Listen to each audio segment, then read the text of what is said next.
Newspaper पढ़ना जरूरी है। न्यूज़पेपर पढ़ने के लिए आपको एक व्यू देखना भी जरूरी है। इनकी न्यूज़पेपर की क्लास थी सर 10:45 से, वो क्यों नहीं हो रही है? देखो, जिनको ज्यादा दिक्कत है, आपको पता है गुरुकुल ऑनलाइन भी है, ऑनलाइन ले लो। मेरे पास 40-50 भी बच जाएंगे। ढंग के बच्चे चाहिए मुझे, जो अपने अंदर चेंज लेकर आ सकें, जिनको पता है कि सिलेक्शन के मेथड क्या होते हैं। यूपीएससी जिनको बहुत आसान है, ठीक है, तो बहुत ध्यान से इसको सुने। गुरुकुल तो श्योर शॉर्ट सिलेक्शन है, अब कुछ नहीं बचा है। आज मैं लगभग 4 साल बाद मैं करंट अफेयर्स में वापस लौट रहा हूं, और रीजन क्या है ये भी जान लो। आज 4 बजे मेरी क्लास है और दोनों लोग कंबाइन बैठोगे, ठीक है, और इशू बेस पर मैं आऊंगा। और जब मैं करंट अफेयर्स को हाथ लगाता हूं, ये कोई कहने की बात नहीं है, ये सालों मेरा ये परखा हुआ है। कई लोग, 1-2 बच्चे ने कहा कि सर आप ऐसे बोलते हैं कि आपका पढ़ाया हुआ आता है, तो ऐसा ईगो आपकी झलकती। मैंने कहा ये ईगो कमाई हुई है, ये ईगो कमाई हुई है। चले जाओ मुखर्जी नगर में, अभी पुराने बैनर कहीं रखे होंगे, करंट अफेयर्स को समर्पित संस्थान। आई was the first who started current affairs based institution. और 2016 में इतने ज्यादा क्वेश्चन, लाइन वाइज क्वेश्चन आए थे। मैं स्क्रीनशॉट आपको भेजता हूं मेंस के क्वेश्चंस की, कि सर ये क्वेश्चन इस क्लास से, ये क्वेश्चन इस क्लास से डायरेक्टली। तो मैंने करंट अफेयर्स बीच में पढ़ाना छोड़ दिया, क्योंकि मैनेजमेंट का बहुत ज्यादा प्रेशर मेरे ऊपर रहता है। मैं लगातार एक जगह क्लास में नहीं बैठ सकता, मुझे भागते दौड़ते रहना, छोटे से बड़े डिसीजन सारे मुझे लेना। पिछला 1-1.5 साल तो खैर गुरुकुल को एस्टैब्लिश करने में ही लग गया मेरे। लेकिन मैंने क्या देखा कि लाइब्रेरी में कुछ बच्चे अदर इंस्टीट्यूट के वीडियोस देख रहे थे, कोई बुराई नहीं है। तो मैंने कहा लो जरा देखें ये क्या देख रहे हैं। So I started seeing their videos. तो मैंने उनके वीडियो देखने शुरू किए। आई वाज रियली शॉक कि वो उस दिन की न्यूज को फैक्चुअल फॉर्म में वो आपके सामने परोस रहे हैं, और आपको ये लग रहा है कि ये बहुत बड़ी इंफॉर्मेशन आप गेन कर रहे हो, which is totally wrong. UPSC events के करंट अफेयर्स को हाथ नहीं लगाता है, स्पेशली मेंस में। वो इवेंट्स को टच नहीं करता है, वो केवल इशू, और अब तो उसके आगे चला गया कॉन्फ्लिक्ट्स पे बात कर रहा है। 2019-20 से मेंस में बहुत बड़ा एक पैटर्न, जो इसे कहते हैं इनडायरेक्ट पैटर्न, चेंज हो गया। Now UPSC inter into the conflict base. Conflict जो होता है वो आर्ग्यूमेंटेटिव होता है। कॉन्फ्लिक्ट में आप कोई भी शैडो नहीं तय कर सकते कि दिस इज राइट और दिस इज रॉन्ग। तो ये जो हमने चीजों को गुरुकुल में एक लिंक में पिरोना शुरू कर दिया है, कि जब तक आप न्यूज़पेपर की लैंग्वेज से नहीं अटैच होगे। मैं अपनी केस स्टडी तुम्हें बता रहा हूं, मैंने देखा है मुखर्जी नगर में, वहां बच्चों को मना किया जाता है आप करंट मत पढ़िए, हम आपको भावानुवाद देंगे, हम आपको पीडीएफ दे देंगे, हमारे एक्सपर्ट के वन लाइनर आप उसको देखिए। न्यूज़पेपर इसके लिए नहीं होता है। न्यूज़पेपर सबसे पहले होता है एक वोकैब और एक सेंटेंस स्ट्रक्चर की नॉलेज। आपको मैंने एक पेपर दिया 10 बुक्स की लिस्ट बनाने को, और आप आज मेरे कहने पे आप केवल जाइए और सर्च करिए कि दुनिया के टॉप मोस्ट जो सक्सेसफुल लोग हैं, उनकी एक बड़ी कॉमन हैबिट है, वो बुक्स बहुत पढ़ते हैं।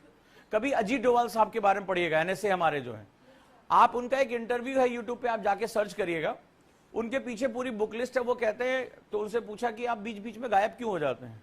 बोले when I want to crack biggest problem, जब मुझे कोई बहुत बड़ी प्रॉब्लम क्रैक करना होता है तो मैं पढ़ाई करना शुरू कर देता हूं।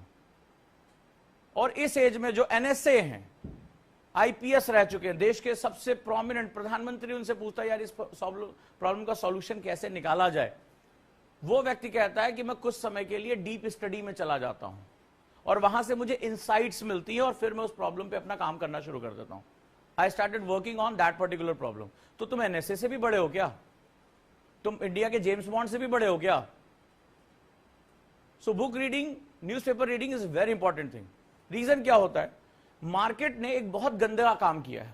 उसने ये बताया कि यूपीएससी में करंट अफेयर्स पूछा जाता है। करंट अफेयर्स होता ही नहीं है कुछ।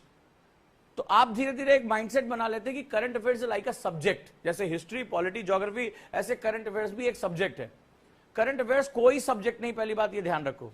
करंट अफेयर्स हर सब्जेक्ट का डायनेमिक पार्ट है, यानी this is known as static dynamic. मैं बार बार कह रहा हूं।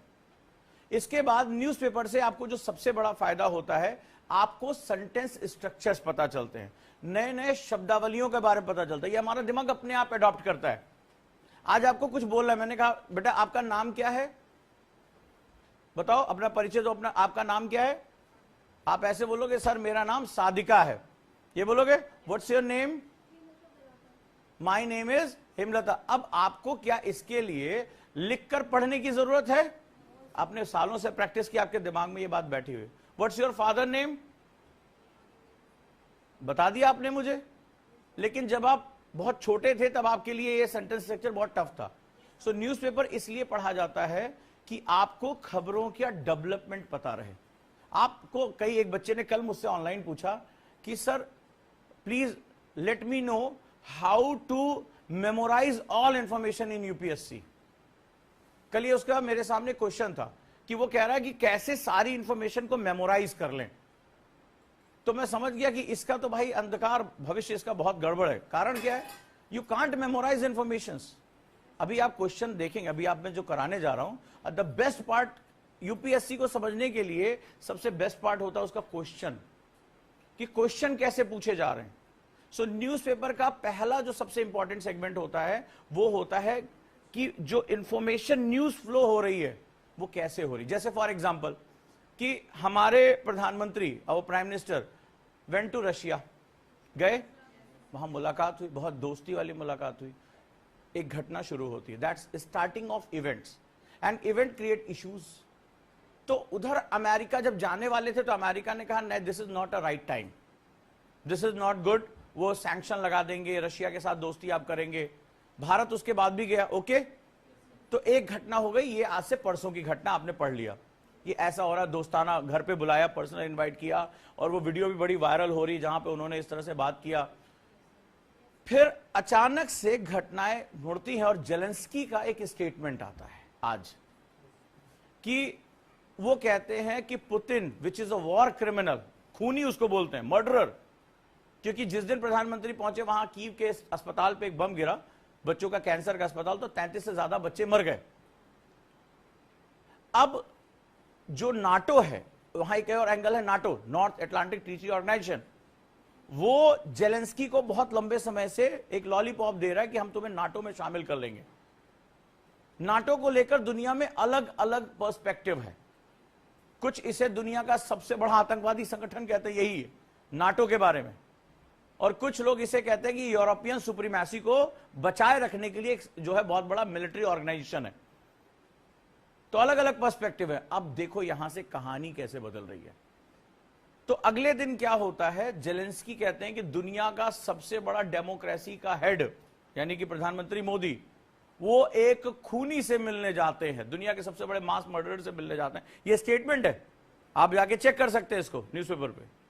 ये दुनिया के लिए बहुत शॉकिंग न्यूज है। इंडिया डिफेंसिव होता है और भारत का जो मंत्रालय है वो एक न्यूज जारी करता है कि हमने, उसमें आपने देखा आज की न्यूज़पेपर की स्टेटमेंट देखो, फ्रंट पेज की स्टेटमेंट देखो, खोलो बेटा, मेरे साथ रहा करो तो न्यूज़पेपर हाथ में होना चाहिए।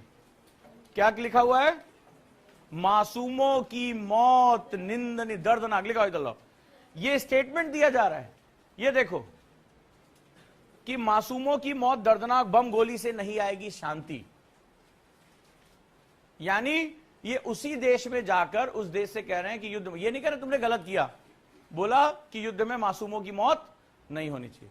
लेकिन इसी में एक छोटी सी खबर है, भारत ने मध्यस्थता, यानी जो कहते हैं ना कि बीच में मीडिएटर बनने का, उसको नहीं बोला, नहीं हम नहीं करेंगे।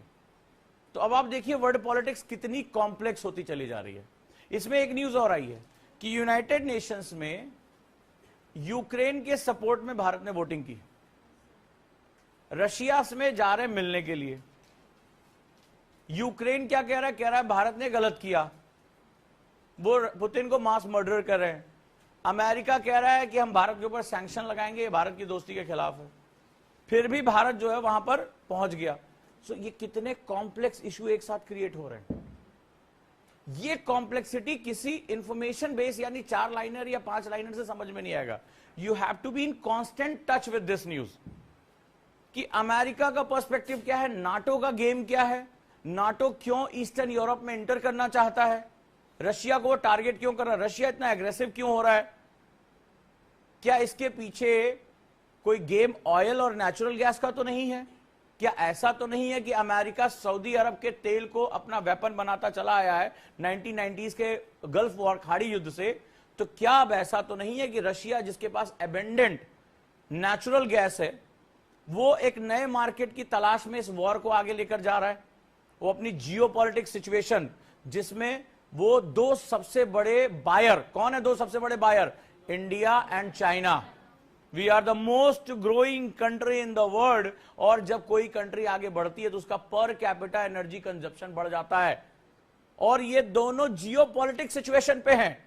हम अमेरिका के कंपैरिजन में रशिया के बहुत करीब हैं, मैप उठा के देखो आप, और ये दोनों सबसे बड़े बायर हैं नेचुरल गैस के, पेट्रोलियम के। तो बैठे बिठाए एक मार्केट है, बस बीच में क्या है? बीच में एक अफगानिस्तान और एक पाकिस्तान है। तो एक नाम दे रहा हूं, Tapi, TAPI, TAPI, Tapi. Turkmenistan, Afghanistan, Pakistan और इंडिया, ये 4 नाम है तापी में। ये परियोजना अगर सक्सेसफुल हो जाती तो आज हमारे देश में गैस के दाम बहुत कम होते, आज हमारे पास एबेंडेंट एनर्जी सप्लाई होती। रशिया तुर्कमेनिस्तान से होते हुए नेचुरल गैस पाइपलाइन से आता, लेकिन बीच में पी मतलब पाकिस्तान है। इसने कहा हम भले चाहे कटोरा लेके भीख मांग लेंगे, लेकिन भारत को नेचुरल गैस सप्लाई नहीं होने देंगे। उसने धमकी दी कि भाई अगर किसी ने उड़ा दिया तो हमारी कोई गारंटी नहीं है। Now this is the fact कि कितने एंगल जियोपॉलिटिक्स में आते हैं। सो इसको नर्चर करने के लिए very important, at least 15 minutes 20 minutes, just go through it, make it a passion. This not newspaper, this is your passion. Passion to know about world, passion to know about your country, अपने देश, अपने राष्ट्र, अपने विश्व को जानने के लिए पैशन है तुम्हारा। ये मैंने हमेशा बताया कि जो स्टूडेंट हमेशा चलता है ना, उसके पास ऐसे रखा होता है। पढ़ने वाले स्टूडेंट को मैंने देखा है, जिनका सिलेक्शन होता है, वो न्यूज़पेपर हमेशा ऐसे रखते हैं, ऐसे रखते हैं, पॉकेट में रखते हैं, उन्हें कोई फर्क नहीं पड़ता, उन्हें कोई सुंदर नहीं दिखना है, ठीक है, यहां कोई आप प्रतियोगिता में नहीं आ रहे हो। सो वो हमेशा इसके साथ रहते हैं, थोड़ा सा उठाया फिर पढ़ लिया। लेकिन मैंने बड़ा करीब से देखा कि ये जो जनरेशन आई हुई है ना, मैगी जनरेशन जो है, ये क्विक चाहती है कि कुछ 4-5 लाइनर में कोई और मेहनत करे, हमें बता दे, हम IAS बन जाएंगे। सो ना पहले कभी बने थे ना आज बनोगे, निश्चिंत रहो, कंपटीशन वैसे का वैसा ही है और ज्यादा खतरनाक हो गया है। सो जब तक आप डेप्थ में नहीं जाओगे तब तक आप आंसर राइटिंग नहीं कर पाओगे। तो चलिए आज शुरू करते हैं आंसर राइटिंग। तो आंसर राइटिंग का हमारा जो फेज है 360 डिग्री, मुझे वो पेपर चाहिए होगा सर, वो मैंने आप लोगों को सोचना सिखाया था, हाउ टू थिंक, ठीक है, और ये पूरी लाइफ का है, ये कोई क्लास का नहीं है, ये पूरी लाइफ का लेसन है, और आज मैं इसी बेसिस पे आंसर राइटिंग कराऊंगा। रेडी हो? इसी को इंप्लीमेंट कैसे करते हैं। So let's start. तो 6 क्लास की एनसीईआरटी सभी के पास है, निकाल के रख लो, पॉलिटी रख लो, ठीक है, पॉलिटी पढ़ रही है, सबने पढ़ रखी है मैक्सिमम। तो हम बस छोटी छोटी चीजों को आज करेंगे और 360 एनालिसिस करेंगे। क्लियर है? मेरे आंसर के 3 पार्ट हैं, ठीक है, 3 पार्ट हैं आंसर राइटिंग के, और उसको ध्यान से समझो और उसको इंप्लीमेंट करना है। पहली चीज, मैंने क्यों दोनों बच्चों को बुलाया, जैसे कल मैंने देखा हमारे सरदार जी जो है क्लास में बैठे थे 360 के, जल्दबाजी में है, ठीक है, आंसर राइटिंग सीख रहे हैं, इसीलिए मैंने आज कहा आज एनसीईआरटी बेस्ड आंसर राइटिंग कराऊंगा। सीख लो, कोई बात नहीं, प्रैक्टिस हमें करनी है। लेकिन ये क्लास जो 360 की है वो 2nd ईयर यानी कि जिनको 1 साल में देना है उनके लिए है। आप सीखना चाहो बैठो, लेकिन आज मैं एक बेसिक चीज सिखाने जा रहा हूं जो आप सीखें। तो आंसर राइटिंग के 3 पार्ट हमें डिस्क्राइब करने हैं, दैट इज नंबर 1, नंबर 2 और नंबर 3। ठीक है, पहला पार्ट जिसे हम लोग कहते हैं, जब भी किसी क्वेश्चन को देखो, मैंने क्या देखा, कुछ बच्चे बड़ी हड़बड़ी में, बड़ी जल्दी में, और जितने जल्दी वाले थे आज वो क्लास में नहीं है। मजेदार बात है, मतलब कल मैंने एक मैथमेटिकल कैलकुलेशन क्लास में बताया था ना कि अगर आप 1 साल तैयारी करने की जल्दी में हो तो आपको केवल 33 दिन एक सब्जेक्ट को पूरा करने को, ओनली 33 डेज, कल बताया था ना, 33 दिन में। और लोग कहते हैं सर हिस्ट्री प्रिपेयर करनी है, जरा हिस्ट्री कभी खोल के देखिए, 5 सब्जेक्ट है उसके अंदर। History itself contain 5 subjects, art and culture, ancient, medieval, modern, world, 5। Geography itself has the 5 divisions. तो अभी आपको अंदाजा कहां है इसमें, 33 दिन में एक सब्जेक्ट पढ़कर मास्टर बनकर मेंस के क्वेश्चन, ऑब्जेक्टिव क्वेश्चन कर पाओगे? तो बेवजह का प्रेशर मत लो, लर्निंग फेज में एंटर करो। तो हमारा लेवल 1 है कि जब हम अभी कोई क्वेश्चन हम देखेंगे तो सबसे पहले एनालाइज क्वेश्चन। क्या करेंगे हम लोग? एनालाइज क्वेश्चन, सबसे पहला काम हम ये करेंगे। Analyse question. एनालाइज क्वेश्चन में जो सबसे बड़ी चीज होती है, take your time, stay there, focus on that particular question. You just run, आपकी कितनी जल्दी लिख के हम अमेज कर दें सर को, नहीं, ये अमेज मुझे मत करो, अमेज उससे करो जिससे तुम्हें मार्क्स लेने हैं। अभी तुम मेरे साथ सिर्फ सीखो। तो एनालाइज क्वेश्चन, तब एनालाइज क्वेश्चन में सबसे पहले हम देखते हैं क्वेश्चन की थीम क्या है। जैसे कहते हैं ना कि आज भाई देशभक्ति की थीम है, आज हैलोवीन की थीम है, तो मेरे क्वेश्चन की थीम क्या है। इसके बाद जब थीम आप आइडेंटिफाई करते हैं तो आप कीवर्ड डिफाइन करते हैं। कीवर्ड कि आखिर कुंजी वाक्य क्या है, बहुत बड़ी आर्ट है, कुंजी वाक्य क्या है। और इसके साथ साथ आप टेल वर्ड को आइडेंटिफाई करते हैं, you go for the tail word. पुच्छ वाक्य, हिंदी में बोलते हैं इसको पुच्छ वाक्य, ये कुंजी वाक्य और ये पुच्छ वाक्य। इसके बाद कई बार हमें कीवर्ड एक नहीं दो मिलते हैं, या कीवर्ड के सपोर्टिंग पार्ट्स मिलते हैं, तो हमें उस पर ध्यान देने की बड़ी जरूरत है। So take your time for analyze the question. Question क्या है, क्वेश्चन कैसे है, क्वेश्चन के बारे में एक दो लाइनें लिखो कि मुझे अगर इस क्वेश्चन को जज करना है तो मेरा क्वेश्चन का डायरेक्शन कहां जा रहा है। अगर खास तौर पे कोई अगर वर्ड बेस्ड क्वेश्चन है, थीम बेस्ड क्वेश्चन है, तो वहां पर शब्दों को अंतर करना बहुत जरूरी हो जाता है। क्लियर है। स्टेप 2 जो हम आंसर राइटिंग में मैं और सर लगातार इसी बेसिस पे आपको सिखाते रहेंगे। तो स्टेप 2 जो है वो हमारा होगा कि इस क्वेश्चन से रिलेटेड जो आपने कीवर्ड आइडेंटिफाई किया है, मुझे 5 से 7 थीम दे दो, 5 से 7 डायमेंशंस मुझे चाहिए। तो यूपीएससी में जो जीएस में आंसर लिखा जाता है वो बेसिकली डायमेंशंस पे आंसर लिखा जाता है, यानी आयाम। दिस इज नोन एज आयाम। यानी मुझे इस आंसर को बताने के लिए मेरे पास कितने डिफरेंट पर्सपेक्टिव अवेलेबल है। ये पूरा एग्जाम ही थिंकिंग का है, थॉट बेस है। ये 12,000 लोग जो अभी जिनका हुआ है प्रीलिम्स, ये जब जाएंगे ना तो यहां पर कट थ्रोट कंपटीशन है। तो इनको ये सारे लोग प्रीलिम्स क्वालिफाई हो चुके हैं, अब एक एक वर्ड के लिए इनकी मारामारी शुरू होगी। सो जो ज्यादा पर्सपेक्टिव देगा, अभी आपको खुद दिखाऊंगा, आपको आज हर क्वेश्चन के 2 मॉडल दूंगा, आपको बड़ा मजा आने वाला आज। तो वहां पर आपको डायमेंशन क्रिएट करने, this is known as thought process. मैंने पहले बताया था, दिस इज नोन एज, ये सोचने की प्रक्रिया है। सोचिए, समय लीजिए, इतनी बार ये प्रैक्टिस करिए कि आपको क्वेश्चन देखते ही आदत हो जाए कि मुझे इस पर खटखट खटखट ये बात करनी है। इसके बाद इसके इंटू 3 एक्सप्लेनेशन करने। नेक्स्ट वन, एक्सप्लेनेशन, यानी हर पॉइंट के 3 पॉइंट निकालने हैं। So find out keyword, keyword से 5 से 7 आप निकालिए डायमेंशंस। इन डायमेंशन के हर डायमेंशन के 2 से 3 पॉइंट एक्सप्लेन कर दीजिए। इज इक्वल टू 150 वर्ड्स बनता है। कैलकुलेट करके देख लीजिए, अभी लिखाऊंगा, आप खुद कैलकुलेट करना। एंड अगर इस मेथड को आदत बना ली तो ये आपके लिए बहुत आसान होगा। अच्छा, हम जानते हो क्यों नहीं हम सक्सेस हो पाते हैं। जैसे मैंने कोई एक चीज बताई, अब आप गए सोशल मीडिया, तो मैंने आपको एक बुक का रिकमेंडेशन किया था, द विनर्स इफेक्ट, पढ़ लेना। उसका पहला ही चैप्टर पढ़ लेना, विनर्स इफेक्ट। किंडल का ऐप डाउनलोड करके उसमें क्या होता है, सैंपल डाउनलोड होता है, पहला चैप्टर वो दे देते हैं। तो उसमें विनर्स इफेक्ट में पहले चैप्टर में एक बड़ी खास बात लिखी जो आपके लिए बहुत जरूरी है, कि 99% से आपका कंपटीशन ही नहीं है। क्योंकि आज की दुनिया में 99% लोग डिस्ट्रैक्टेड हैं, सिर्फ 1% ऐसे लोग हैं जो फोकस्ड हैं, और इसीलिए उनके लिए कोई कंपटीशन नहीं है। सो आप क्या होगा, जब हम यहां कोई मेथड सिखा रहे हैं, so just practice again and again and again, जब तक तुम उसके मास्टर ना बन जाओ। स्किल क्या होती है, स्किल होती है practice, practice at utmost level की, जब तक वो तुम्हारी आदत ना बन जाए। सो अब हम इस मेथड को इतनी बार प्रैक्टिस करेंगे कि हमारी ये लाइफ का हिस्सा बन जाए। 3 चीजें याद है, 1, 2 एंड 3। तो हम इसको 3 ही तरीके से करेंगे। कोई भी क्वेश्चन सामने आएगा, पहले हम लेवल 1 कंप्लीट करेंगे, खुद से पूछेंगे level 1 complete, done, now enter into the level 2। Level 2 में जाएंगे, क्या मैंने इसके कितने डायमेंशन क्रिएट किए, यानी इसी बेसिस पे मुझे आंसर एक्सप्लेन करना है। Then go to the level 3 कि मुझे इसके कितने डायमेंशंस क्रिएट करने। ये सबके पास है, सबके पास है। चलिए देखते हैं अब मजा थोड़ा सा। तो सबसे पहले मैं आपके सामने NCERT page number 19 class number 6, class 6 की एनसीईआरटी है ये। पेज नंबर 19 पर तुम मत करो, ये देखो पेज नंबर 19 पर क्वेश्चन दिया हुआ है। चलिए सर शुरू हो जाइए। ठीक है, बड़े हल्के में ले रहे थे ना आपको, लाइब्रेरी टाइम में कुछ नया चाहिए। क्वेश्चन लिखो, बंद करो बेटा, आ रहे हम। ठीक है, सब बंद कर दो, किताब बंद कर दो। अब जो पढ़ने का टाइम था पढ़ लिए। देखिए सर, किताब बंद है ना सबकी, किताब बंद कर दो।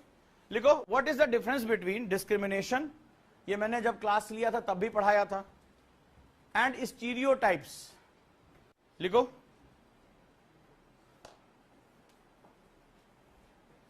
भिन्न, लिखो, भेदभाव और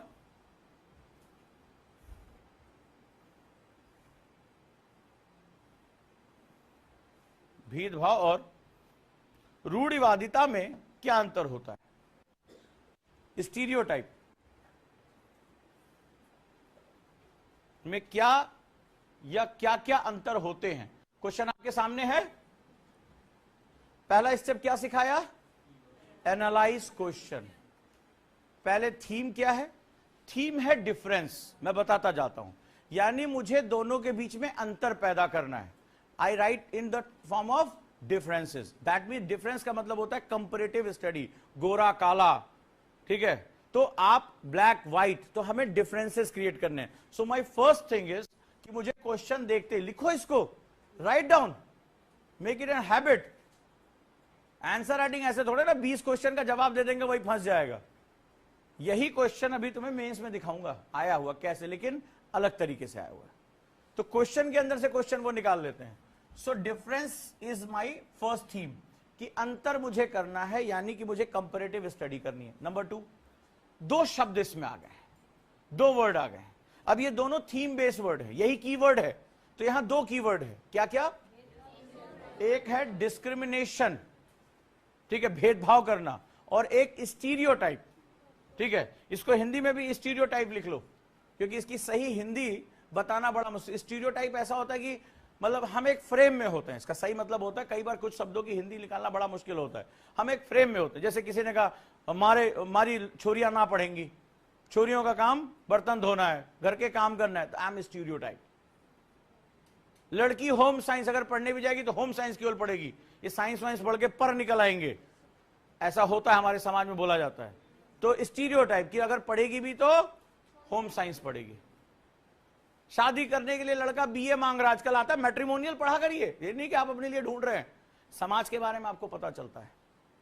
अगर इंडियन सोसाइटी पढ़ रहे हैं तो आप मैट्रिमोनियल भी पढ़ा करिए, आता नहीं है।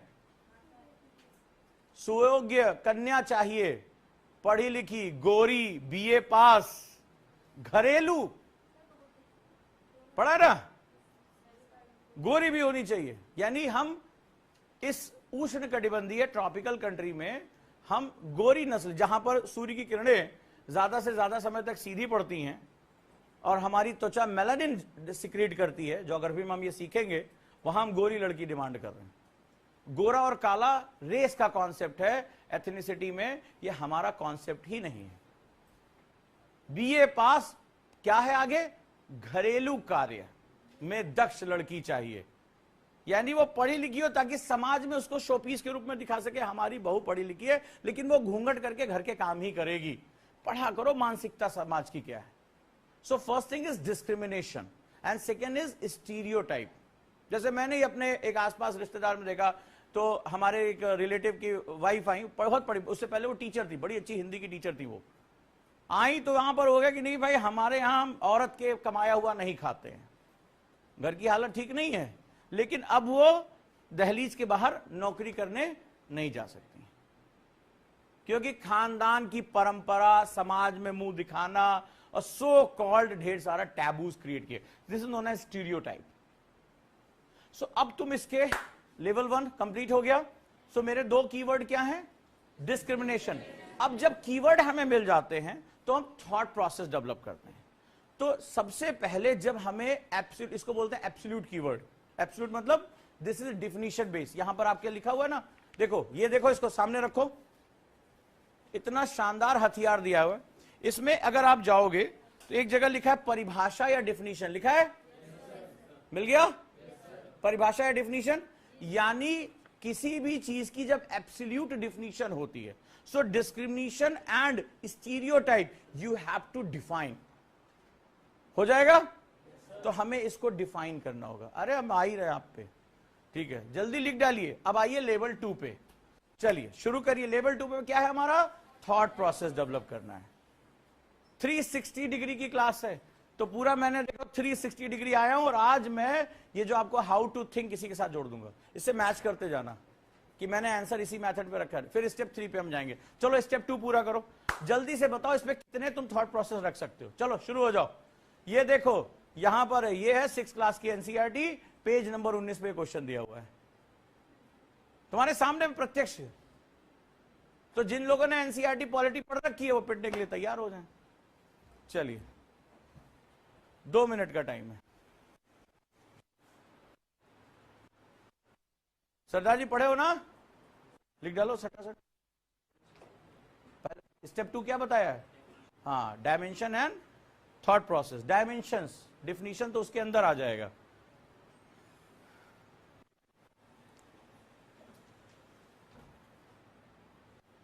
देख रहे हो मेरी वो रंग बिरंगी रेखाएं चारों तरफ 360 में जा रही हैं, ऐसे घोष दो। एक तरीका डेवलप करो, दिमाग को पैटर्न चाहिए होता है, पैटर्न डेवलप करो। जब तुम्हारा टीचर इतनी मेहनत कर रहा है, तुम्हें कौन सी शर्म आ रही है? चलो सब लोग लग जाओ।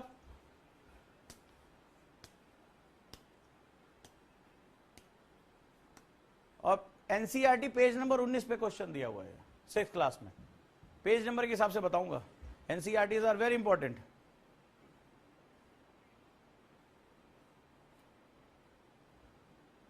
और गुरुकुल में इसीलिए कहता हूं सिखाने, जैसे आजकल एक नया फैशन बन गया है, वो खाना पसंद नहीं आ रहा इसलिए हम घर जा रहे हैं।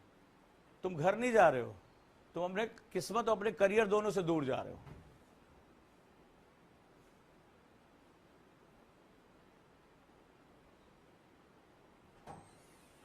गुरुकुल के एटमॉस्फेयर को एंजॉय करो। ये घर पे ना ये डंडा लेके कोई सिखाएगा नहीं।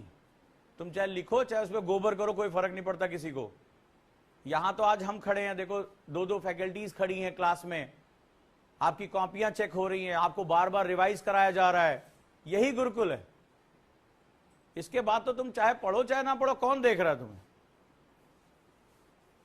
सो गुरुकुल का जो लाइब्रेरी का कॉन्सेप्ट है बहुत इंपॉर्टेंट कॉन्सेप्ट है, उसको हल्के में मत ले लेना।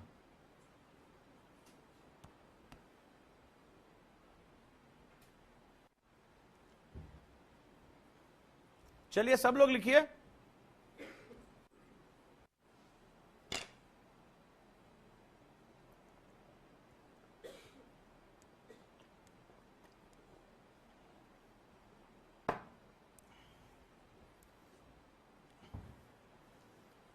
तुम्हें ये मैंने बताओ, इस तरह से मैंने लिखना कभी आंसर राइटिंग बोला है?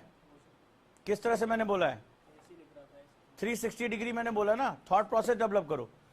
जब उस दिन मैंने हैप्पीनेस एक लिखने के लिए दिया था, तो उस दिन फर्क तो मैं नहीं समझ में आया था कि हमारा दिमाग लीनियर वे में नहीं सोचता है। यही है बेटा, चीजों का नहीं पालन करने का यही नमूना होता है। मैं तो प्रैक्टिकल दिखाता हूं। हाँ,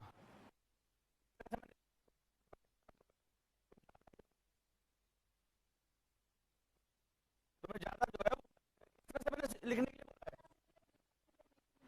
ऊपर अभी क्या दिखाया? पहले थॉट प्रोसेस। स्टेप 2 क्या है? थॉट प्रोसेस, कि मेरे इस पे कितने डायमेंशन होने चाहिए। अपने ब्रेन को सेट कर लो, कभी मार्क्स नहीं कमाएंगे।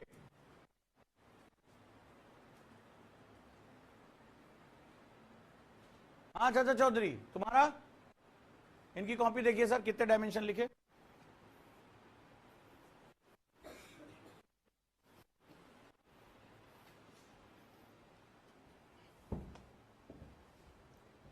इसको ठीक करो।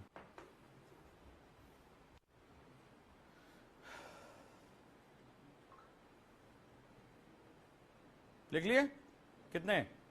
लेवल 2 कंप्लीट हो गया तो लेवल 3 पे जाओ। 1 2 3 याद रखिएगा। आप कुछ महीने के अंदर इतना शानदार आंसर लिखने के साथ साथ सोचने का पैटर्न डेवलप होगा।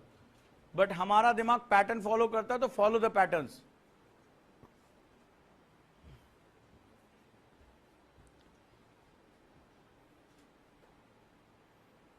पैटर्न फॉलो करिए।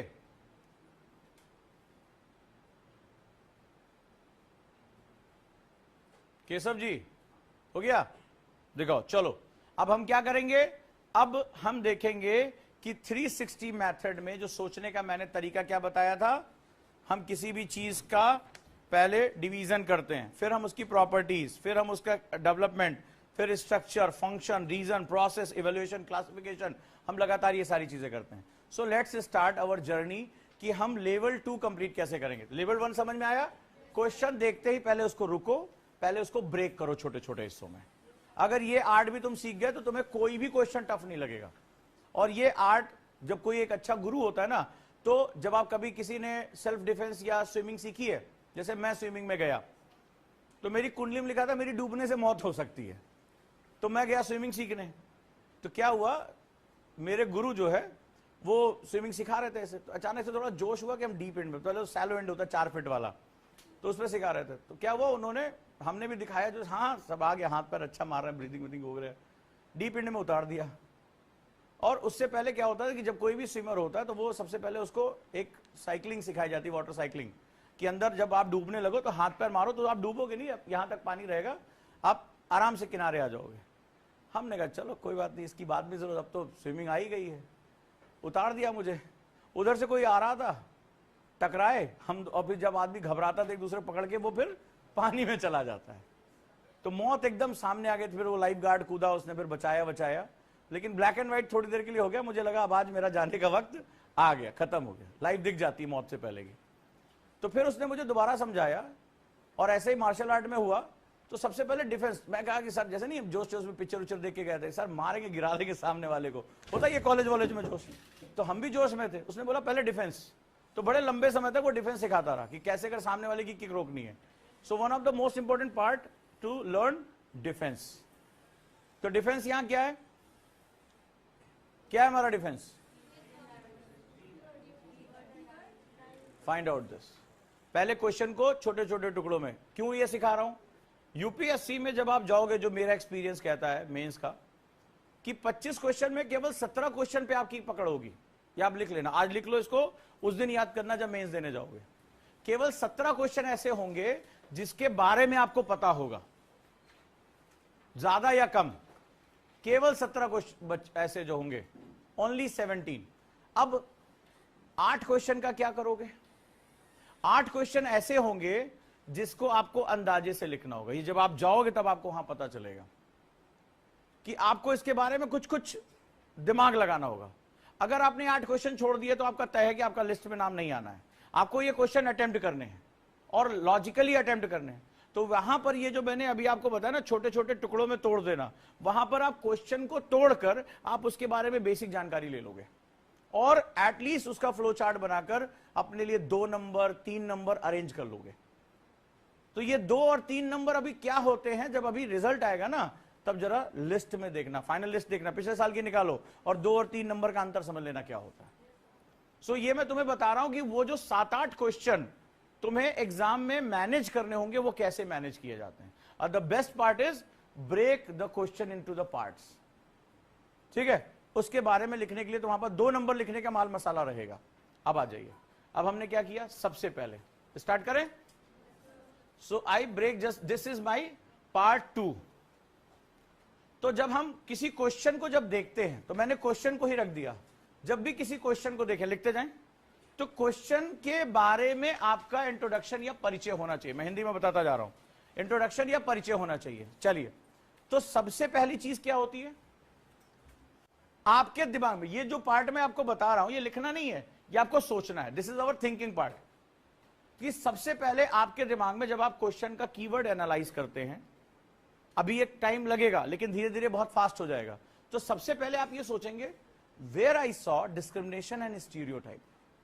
तो ये आपने भी देखा होगा, हमारे समाज में ये सारी चीजें देखी होंगी, भेदभाव देखा होगा कई तरह का।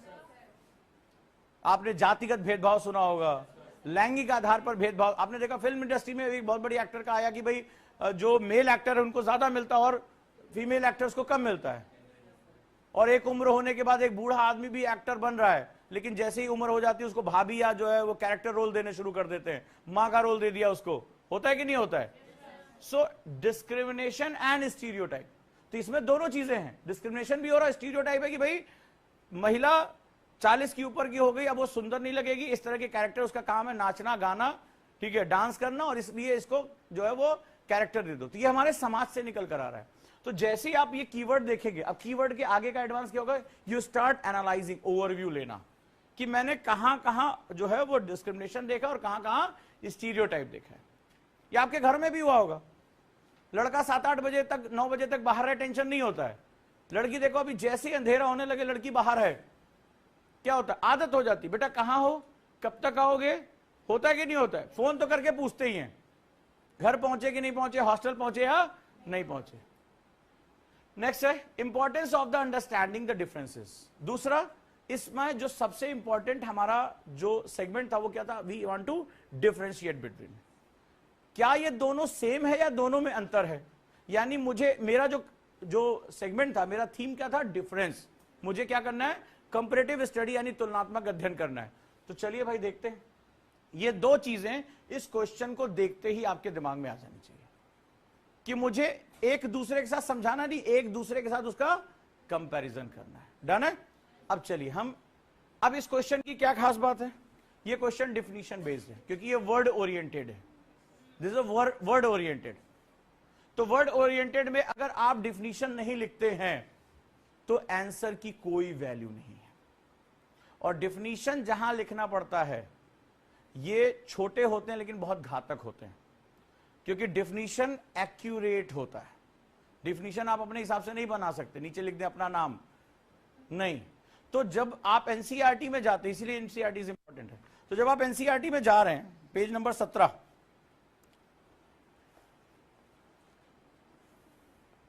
When we fix people into one image, we create a stereotype. बड़ा बड़ा बोल्ड करके देखो, लिखा हुआ है, लिखा हुआ है।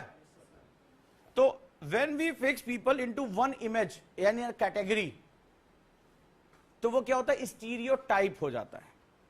When people say those who belong to a particular country, religion, sex, race or economic background are stingy, lazy, criminal or dumb, they are using stereotype. जब हम, जैसे अंग्रेजों ने कहा कि हमारे लिए क्या बोल दिया कि ये सपेरों के देश, बेस्ट एग्जांपल है, भारत कैसा देश है, सपेरों का देश है। ए भाई, कैलाश टेम्पल क्या सपेरों ने बनाया? ये इतना बड़ा आर्किटेक्चर, इतना बड़ा साइंस, जब तुम जो है वो जंगली कबीलों में घूमते थे तब हमारे आर्यभट्ट ने मैथमेटिकल कैलकुलेशन की थी, तुलसीदास ने 16वीं सदी में लिख दिया, कैपलर से बहुत पहले लिख दिया, और हम हनुमान चालीसा में रोज पढ़ते हैं, जुग सहस्त्र जोजन पर भानु, लीलो ताई मधुर पल जानू। हनुमान चालीसा में पढ़ते हैं, चलो लिखो, जुग सहस्त्र जोजन पर भानु, भानु मतलब सूर्य, तो जरा कैलकुलेशन करो, जुग कितना होता है, नेट पे सर्च करो, सहस्त्र कितना होता है 1000, योजन कितने मील के बराबर होता है, पर भानु यानी सूर्य है, और लीलो ताई मधुर फल जानू, यानी इन्होंने हनुमान चालीसा के माध्यम से साइंस को डाल दिया कि कितने भी आक्रांता आए, कुछ भी हो, हमारा यह साइंस न, जुग सहस्त्र जोजन पर आप कैलकुलेट करके देखो, एग्जैक्टली सूर्य और पृथ्वी के बीच की दूरी है, exactly the distance between earth and sun. तो ये क्या सपेरों के देश करेंगे, but they have stereotype. They wrote a book white man's burden, कि ये जो श्वेत लोग हैं ये सुप्रीम है। देखो ऋषि सुनक हार गया, उसको अपनी उसकी पार्टी के लोगों ने हराया, वो बढ़िया काम कर रहा था, जब आया था तो इकोनॉमिक क्राइसिस थी, 2 लोगों ने इस्तीफा दे दिया था, लेकिन वो भारतीय है, वो ब्राउन है, ये व्हाइट लोगों को बर्दाश्त नहीं है, बर्दाश्त नहीं, हरा दिया, उसकी पार्टी के लोगों ने हरा दिया उसको। ठीक है, तो ये क्या होता है, ये स्टीरियोटाइप है। चलिए, तो आपने इसकी डिफिनीशन लिखी, definition of discrimination and definition of stereotype, बिना इसके आप कभी भी कंपैरिजन नहीं कर पाएंगे। नेक्स्ट, अब हमें इसमें क्या बताना है, हमें इसमें समझाना है कैरेक्टरिस्टिक ऑफ स्टीरियोटाइप्स। तो इसमें लिखा हुआ ना है, कई कैरेक्टरिस्टिक वर्ड देख रहे हो इसमें, कहां देख रहे हो,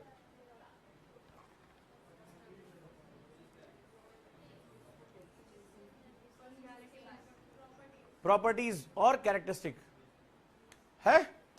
तो हम सबसे पहले इन दोनों की कैरेक्टरिस्टिक हम कैसे बताएंगे, डिस्क्रिमिनेशन है क्या। तो कैरेक्टरिस्टिक क्या मतलब होता है, उसके अंदर विद्यमान जिसकी वजह से वो व्यवहार कर रहा है। हम डिस्क्रिमिनेशन क्यों करते हैं आपने बताया। अब यहां पर आ जाओ लेवल 3, ये हो गया लेवल 2, पहले लेवल 2 कंप्लीट कर लें, देखिए कितने लोगों ने इसके बारे में लिखा, इसके बारे में सोचा, 360 एनालिसिस किया।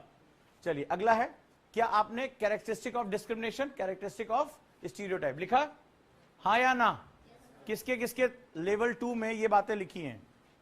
पीटूंगा तुम्हें बहुत, आ रहा हूं तुम्ही पर। नेक्स्ट वन, जब हम किसी भी डिफिनीशन को समझाते हैं तो मैंने शुरुआत की थी आपसे कुछ एग्जांपल्स लेकर, याद है? मेंस में जो ये न्यूज़पेपर जो आप कहते हैं ना साहब, न्यूज़पेपर का जो सबसे बड़ा इंपॉर्टेंस है जानते हो वो क्या है? एग्जांपल्स।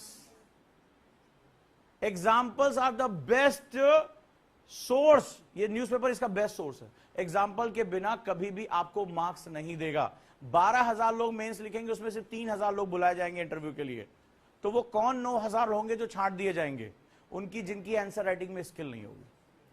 यूपीएससी कहता है कि आप जो भी आर्ग्यूमेंट्स दो उसके सपोर्ट में एग्जांपल दो, और एग्जांपल जितना कंटेम्प्रोरी होगा उतना ही ज्यादा अच्छा मार्क्स आपको मिलेगा। बिना एग्जांपल के वो केवल और केवल उसको मेयरली रॉट लर्निंग कहता है। तो जो एग्जांपल मैंने शुरुआत में आपसे डिस्कस किया ये आपको बताना पड़ेगा, ये लिखना पड़ेगा। चलिए next one, example of stereotype and example of discrimination. कितने लोगों ने यहां पर लेवल 2 कंप्लीट किया थॉट प्रोसेस में? कितने पॉइंट्स ओके होते जा रहे हैं? ओके करते जाओ, नेक्स्ट आ जाओ 360 में। देन इंपैक्ट्स, यहां पर क्या है? इवोल्यूशन लिखा हुआ है, मूल्यांकन। सो इसका इंपैक्ट क्या पड़ेगा?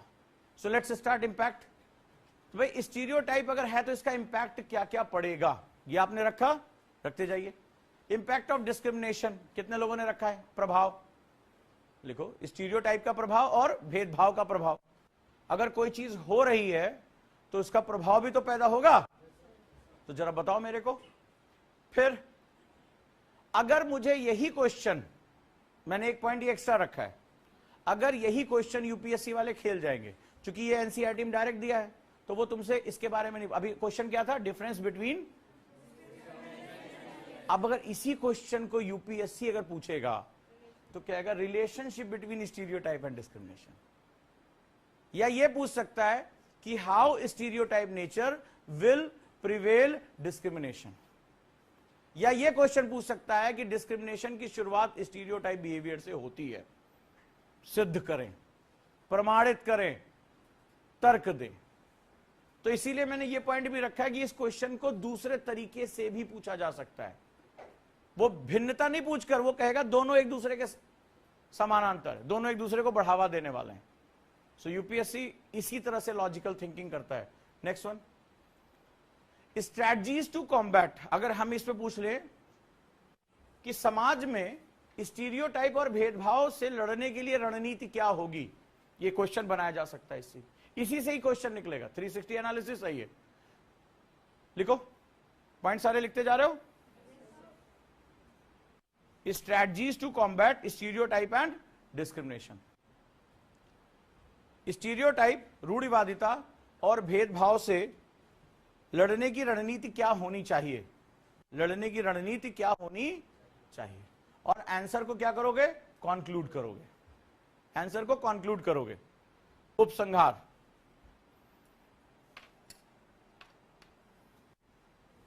क्लियर? ये सारे पॉइंट कवर हुए? तो चलिए, definition of discrimination and definition of stereotype NCERT में दिया है, हम इसके बारे में बात करेंगे। अगला कैरेक्टरिस्टिक्स। तो कैरेक्टरिस्टिक किसे कहेंगे स्टीरियोटाइप में? तो स्टीरियोटाइप में क्या होता है? लोगों का ग्रुप होता है, आप लोगों को दिया जाता है। जैसे मान लीजिए लड़की 25-26 साल की हो गई, तो आपने देखा होगा रिश्ते आने शुरू हो जाते हैं, ग्रेजुएट होते रिश्ते आने शुरू हो जाते हैं। तो मम्मी से आप कहते हैं मम्मी मैं पढ़ना चाहती हूं, अभी मेरी शादी मत करो, तो मम्मी क्या बोलती हैं? लड़का नहीं मिलेगा। बिल्कुल सही कहा, लड़का नहीं मिलेगा, समाज क्या कहेगा। तो ऐसे लोगों का एक ग्रुप होता है, हर समय वो आपको बात करेंगे। मान लीजिए आपके साथ कुछ गलत हो गया वैवाहिक जीवन में, तो वो भी आपको 4 बातें सुनाएगा कि नहीं बेटी अब वही तुम्हारा घर है, डोली विदा हो गई है, अर्थी निकलनी चाहिए उस घर से, अब जैसा है वही तुम्हारा पति तुम्हारा देवता है। आपने गाने सुने होंगे, ये बात है, ये दिस इज ए स्टीरियोटाइप। ये एक पीढ़ी से दूसरी पीढ़ी को ट्रांसफर किया जाता है। आपने भी बचपन से सुना होगा, पति हाथ उठा रहा, कोई बात नहीं बेटा, ठीक है, एक आदमी अगर उपद्रवी है, दूसरा अगर, तो गाड़ी के दो पहिए वाला कॉन्सेप्ट आप भाई आप लोगों ने भी घर में सुना होगा कि दोनों पहिए हैं, XYZ, ये पहिया वहिया जो आपको बताया जाता है. So this is stereotype. हमारी अपब्रिंगिंग इसी हिसाब से होती है, राइट?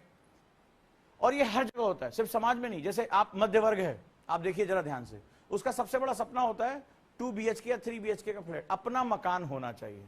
जबकि इकोनॉमिक्स उसको नहीं पता कि भाई जैसे आप कमाने लगेंगे, अब भाई अपना मकान ले लो, अपना मकान ले लो, सर पे छत होनी चाहिए. ये डायलॉग सुना होगा आप लोगों ने. और घर में उसके लिए पैसे जोड़े जाते हैं. This is economic stereotype. ठीक है, किराए के मकान में वो बेइज्जती फील होती है, अपने मकान में रहना. और अपना मकान ले लो, उसके बाद जिंदगी भर के पैर की बेड़ी, ये और बड़ी मुसीबत. उसकी मेंटेनेंस, घर छोड़कर जा नहीं सकते, जो दरवाजे टूट जाएंगे. एक आदमी, आप देखिए, मैं तो अपने पेरेंट्स को ही भुगत रहा हूं इसमें. बोलता हूं आ जाओ, नहीं नहीं घर कैसे छोड़ दे, अब जीते जी तो नहीं है, पूरा जीवन लगा के मकान बनवाया है, मकान ना हो गया, सर में दर्द हो गया वो. तो ये स्टीरियोटाइप होता है. Next, so simplistic and often inaccurate. तो बहुत साधारण होता है, परंपरा पे चलता है, लेकिन हर बार जरूरी नहीं कि ये निगेटिव ही हो. That's important. That's a turning point. जो NCERT, that can be positive, क्योंकि यहीं से पीढ़ियों का टकराव पैदा होता है. अब ये देखो, जनरेशन गैप वर्ड सुना है आप लोगों ने? जैसे आप जेनजी हैं, ठीक है, अलग ही आपका स्वैग है, तो आप जेनजी हैं, आप दुनिया को यूं चुटकियों में 60 सेकंड रील्स आपकी जिंदगी है. तो अब आपको कोई टोका टाकी, मेरी भी टोका टाकी आपको बर्दाश्त नहीं है, क्योंकि आप घर में भी ऐसे हैं. तो आपके दादा दादी अगर टोका टाकी करते, बुढ़ऊ कहां जाएंगे, कब जाएंगे? ठीक है, तो आप इस तरह के जो है सेगमेंट, हमें टोका टाकी पसंद, लेकिन वो टोका टाकी कई बार बहुत जरूरी होता है. आज आंकड़े कहते हैं कि यूथ में जो नशे की समस्या बहुत हद तक बढ़ गई है. क्यों? क्योंकि पहले एक संयुक्त परिवार होता था, हर समय आप निगरानी में रहते थे, ये सब काम छुप छुप के होते थे. अभी सो कॉल्ड, अब पिता भी, उनके पिता तो रहे नहीं, साथ में रहे नहीं, वो गांव में रह रहे हैं, अब न्यूक्लियर फैमिलीज हैं. तो अब तो छोटे छोटे बच्चे, आप किसी अच्छे रेस्टोरेंट में जाके देखो, माँ बाप और बच्चा उस पे बैठ के, माँ बाप सामने बियर पी रहे हैं बच्चों के, वो चिलिंग कर रहे हैं. ये आप यही किसी रेस्टोरेंट में चले जाओ, शाम को सैटरडे संडे चले जाओ, बच्चे बैठे हैं, उनके सामने माता पिता, दे स्टार्ट ड्रिंकिंग. बहुत कॉमन है. मैं तो इस बार ऋषिकेश में देख के थक गया. ऋषिकेश में हमेशा मैं ध्यान योग के लिए जाता था, इस बार मैं परेशान हो गया. वो देवभूमि में चिकन आने लगा, हर आदमी इतना पी रहा था, इतना पी रहा, ऐसा लग रहा था कि गंगा जी के पैरेलल एक अल्कोहल की गंगा बहा देंगे लोग. मैं देख के परेशान हो गया. मैंने कहा अब इससे ऊपर कहां जाऊं, सिर्फ बड़ी बच्ची वहीं जाऊंगा अब अगली बार से. तो कहां जाऊं, नीचे तो सब बर्बादी, इतनी ड्रिंक, इतनी मौज मस्ती. सो क्या हो रहा है? That is lack of check and balance. So sometimes stereotype nature is also important. So आपको ये चीज लिखनी है कि दैट कैन बी पॉजिटिव और नेगेटिव. जैसे मैं अभी टोका टाकी करता हूं, तो आई एम ए स्टीरियोटाइप. अनुशासन में रहो, परंपरा प्रतिष्ठा अनुशासन है, ठीक है. तो हम भी जो है वो जो कौन सा नारायण शंकर की तरह, और तुम मोहब्बतें वाले हो कि हम इस गुरुकुल की ऐसी तैसी हम करके छोड़ेंगे. वो नहीं होता है, राजा आर्यन आते हैं, वो अच्छे वाले लड़के पढ़ रहे होते, करियर सेटल हो जाता, तो तुम क्या हो रहा है, तुम्हें वो चीज समझ में नहीं आ रही. तो अभी क्या है, that is the gap of attitude. तो स्टीरियोटाइप. चलो next, based on the assumption rather than facts. अब यहां पे लिखोगे, कई बार ये एजम्पशन बेस्ड होता है, फैक्ट्स के आधार पर नहीं होता है. Characteristic of discrimination. क्या कैरेक्टरिस्टिक है डिस्क्रिमिनेशन के? अब दोनों के बारे में बताओगे. चलिए कितने पॉइंट लिखे? लिखो लिखो लिखो लिखो, शुरू करो. पांच लिखो इसके. लेवल 3 लिखो, लेवल 3.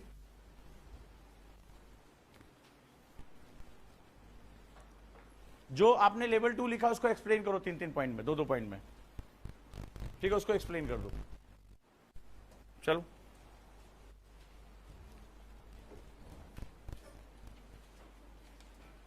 इंपैक्ट्स को डिफाइन करो.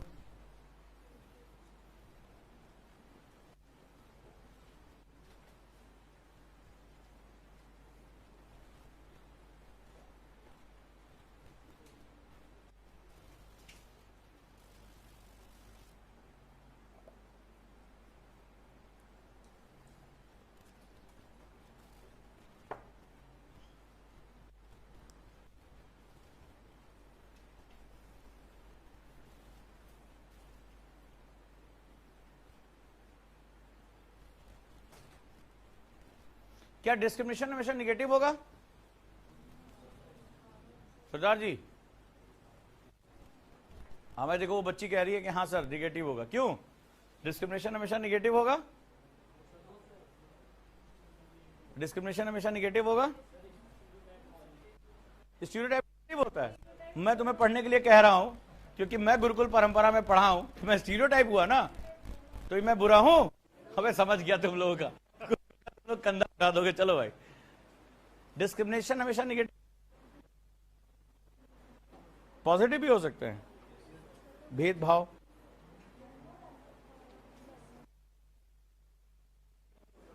क्या हुआ? तुम्हारे ख्याल से निगेटिव होगा? संगमित्रा, देखो कहां बैठी हो, जरा देखो तो, बुद्ध के नीचे ही। हाँ, दोनों हो सकता है। थिंक ऑफ इट, यूपीएससी की ज्यादा चीजें हमारे समझ हैं, पॉजिटिव भी होगा। अच्छा, कितने लोग मेट्रो में सफर किया उन्होंने? अच्छा, उसमें एक फीमेल वाला डिब्बा है। अच्छा, उसमें अगर लड़के घुस जाएं, अभी बताता हूं, लड़के घुस जाए तो तुमने देखा पुलिस वाले आते पहले लड़कों को पटर पटर बिना बात के पहले टिकट देते थे। उस समय लड़कियों को कैसी फीलिंग आती है? बदतमीज कहीं के घुस आते हैं लड़कियों के डिब्बे में, ऐसे बात करते हो ना, बड़ा अच्छा फील होता है। क्यों भाई? मेट्रो में कहां लिखा है कि जेंडर बेस है? जेंडर न्यूट्रल सोसाइटी चाहिए ना हमें। लेकिन उस समय तुम्हें कितना अच्छा लगता है क्योंकि लड़कियों के लिए वो डब्बा महिलाओं के लिए आरक्षित है, वहां लड़के नहीं जा सकते, और अगर गए तो 200 रुपए फाइन और 4 तमाचे अलग, होता है ना। So you feel this is for me. So ये डिस्क्रिमिनेशन है कि नहीं है? अब लड़के सोचते हैं दिन भर ऑफिस में भी जगह नहीं मिली, यहां कम से कम डब्बा वो खाली पड़ा था, 20 महिलाएं इसमें हैं, हम इसी में खड़े, लड़कों वाले में देखो कितनी मारा मारी। तो कई बार मैंने देखा पुरुषों की बात करते हुए कि पुरुष यहां खड़े तो तुम कहां आके यहां खड़ी हो रही हो, तुम जाओ महिलाओं के लिए आरक्षित डिब्बे में। तो महिला कहेगी हम यहां भी खड़े होंगे, वहां भी खड़े होंगे। अब पुरुष बेचारा कह रहा था तुम दोनों जगह खड़े हो सकते हैं, हम वहां नहीं जा सकते, खाली पड़ा हुआ है। और सामने बेचारा इसे लपक के देखता रहता है। तुमने देखा वो जहां पे मेट्रो कनेक्टेड होती वहां तक आ जाता है, हे भगवान कोई देखते नहीं, लेकिन डर पड़ा होता है डब्बा खुलने के साथ सीआरपीएफ ना आए और पटक पटक मारे ना, तो उस समय तुम्हें बड़ी अच्छी फीलिंग होती है। दिस इज क्यों रखा गया? क्योंकि महिलाओं की शारीरिक स्थिति के हिसाब से एक पॉजिटिव डिस्क्रिमिनेशन किया गया। ये बताओ ये डिस्क्रिमिनेशन है कि नहीं है? आप किसी बस में जाते हैं, कोई पुरुष बैठा हुआ बोलते भी नहीं आजकल एटीट्यूड में, ऊपर लिखा हुआ महिलाएं, तो ऐसे ऊपर देखता है तो अगर शरीफ आदमी उठ के चुपचाप किनारे चला जाता, सॉरी सॉरी बैठिए। आप कितने हक से कहते हैं कि सीट हमारी है? ये पुरुष नहीं कह सकता आपसे, पुरुष नहीं कह सकता। आप भले चाहे आप सही सलामत हो, वो बेचारा तो परेशान है, लेकिन आप उसको घूर के देखते हो, पहले ऊपर देखता है। ऐसा नहीं भगवान को याद कर रहा है, वो देखता है भाई कहां बैठ गए। आपके साथ भी 1-2 बार ऐसा हुआ होगा, है ना? सो वो डिस्क्रिमिनेशन तुम्हें बड़ा अच्छा लगता है। So this attitudinal problem society में, this is not an positive freedom. तो ये डिस्क्रिमिनेशन क्या है? किसी के हितों के लिए। क्यों? क्योंकि पॉलिटी कहती है हमारे पास 2 लॉ हैं। बताओ सरदार जी क्या है? ये डिस्क्रिमिनेशन क्यों रखा गया? महिलाओं के लिए सीट क्यों आरक्षित कर दी? हमारे पास 2 कॉन्सेप्ट, बहुत बढ़िया, पहले तो ताली बजाओ इसके लिए, बहुत बढ़िया, शाबाश। हमारे 2 कॉन्सेप्ट हैं, law of equality and equality before law. ठीक है, अगर जो सशक्त नहीं है उसको सशक्त भी करो। मैंने एग्जांपल दिया था ना लास्ट क्लास में कि मान लो आपसे बोला गया सलमान खान के साथ आज कुश्ती है। अच्छा, 4 दिन से आपने कुछ खाया नहीं है। अब हमने कहा कि मैं जो है बहुत न्यायप्रिय हूं, जो जीतेगा उसको मैं विजेता घोषित कर दूंगा, मैं बिल्कुल अन्याय नहीं करूंगा। अब तुमने 4 दिन से खाया नहीं, तुमसे खड़ा नहीं हुआ जा रहा, उधर सामने सलमान खान बॉडी वाडी बना के आ गया, क्या होगा? या अगर जॉन सीना के सामने खड़ा कर दिया, क्या होगा? रिजल्ट पहले से ही पता, पटक पटक के पीटे जाओगे। जैसे तुम में से कई लोग हिंदू इंडियन एक्सप्रेस नहीं पढ़ते हो, नहीं कोई पढ़ना सिखाता न्यूज़पेपर, अब यहां आ गए सर आईएएस बनना है, हाँ आ जाओ। अब पढ़ रहे हो तुम एक हिंदी पेपर जिसमें लिखा हुआ है कि मेड़ के झगड़े में गोली चली 4 मरे। ठीक है, भाभी देवर के बीच में झगड़ा हुआ, सर फूटा। अब तुम इसको पढ़ के सोच रहे हो कि आईएएस में इसमें क्वेश्चन क्या बनेगा, समझ में ही नहीं आ रहा है। टू बी वेरी फ्रैंक, जितने भी एडिटोरियल आ रहे हैं पॉलिटिकल आ रहे हैं, मोदी जी ने ये किया, मोदी जी ने ये नहीं किया, राहुल गांधी ने बोला, अरे भाई इसके बियॉन्ड भी दुनिया है। जो ग्लोबल वार्मिंग पे भी बात कर लो, एफडीआई पे भी बात कर लो, अदर भी सेगमेंट्स हैं। तो अब आप क्या है, अब आप जो ये कॉन्सेप्ट है कि कंपटीशन के लिए तुम फेवरेबल नहीं हो, स्टीरियोटाइप की जो हिंदी ये देंगे ना, वो समझ ही नहीं पाओगे स्टीरियोटाइप की ऐसी भी कोई हिंदी होती है। इसीलिए मैंने कहा कि स्टीरियोटाइप को स्टीरियोटाइप ही लिखो, समझो इसको, नहीं तो वो ऐसी हिंदी अनुवाद करके देंगे कि तुम्हें दादा वादा को फोन लगाना पड़ेगा। आपके जमाने में ऐसा वर्ड यूज होता था क्या? आजकल नहीं हो रहा है प्रभु। So this is very important concept. So यहां पर हम किस बारे में बात कर रहे हैं कि आप कैसे दोनों चीजों को लेकर चलोगे। आप समझ में आएगी डिस्क्रिमिनेशन पॉजिटिव या negative, according to our need. नहीं होता तो हम अभी इसी बार का जो प्रीलिम्स का क्वेश्चन आया था उसी क्लास में डिस्कस किया था, प्रीलिम्स में आ गया। आपने देखा इस बार प्रीलिम्स में क्वेश्चन आया है, नारी शक्ति वंदन अधिनियम, प्रीलिम्स में आया ना? क्या है ये भाई? लोकतंत्र तो कहता है कि तुम भी इलेक्शन लड़ो, हम भी इलेक्शन लड़े, और जो जनता के प्रिय होगा वो जाएगा बैठने। That is a gender neutral society. But नारी शक्ति वंदन अधिनियम क्या कहता है? The seats will be reserve, यहां पर सिर्फ महिला ही लड़ सकती है। जाओ पंचायत में आर्टिकल 243D कि 50% आरक्षण किसका होगा?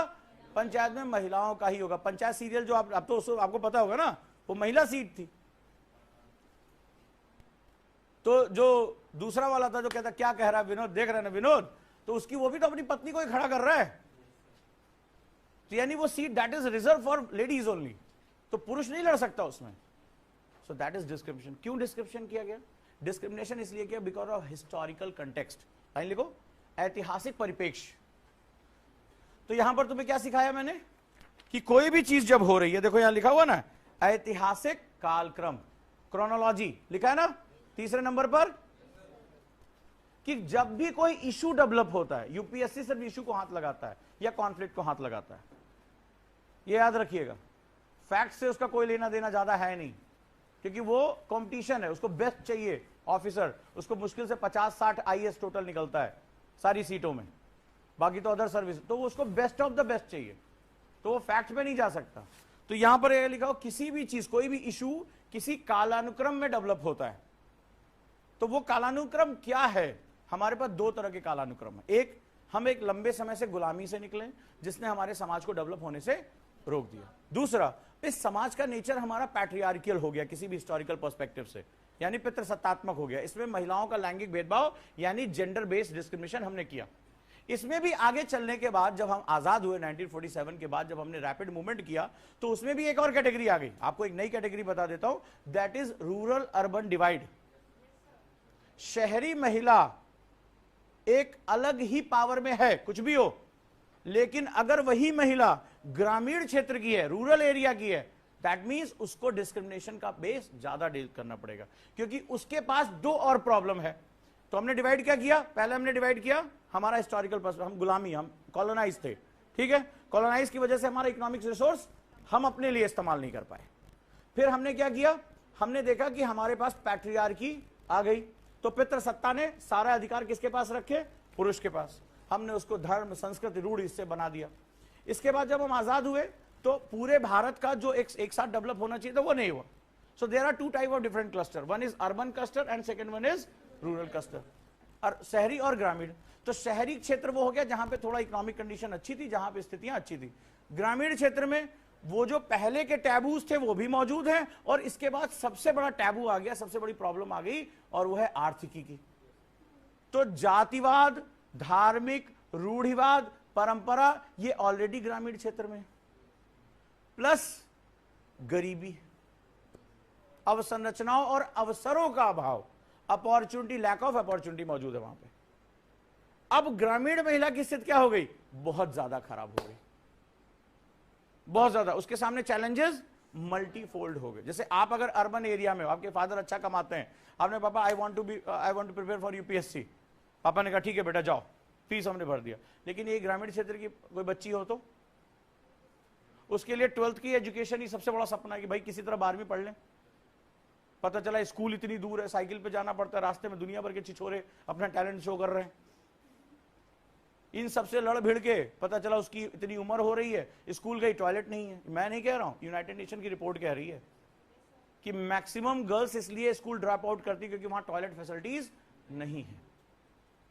इतना कुछ बीत गया, आने के बाद फसल काटने जाना है, जानवर को चारा देना है, घर के काम करने हैं, इसके बाद कुछ बच गया।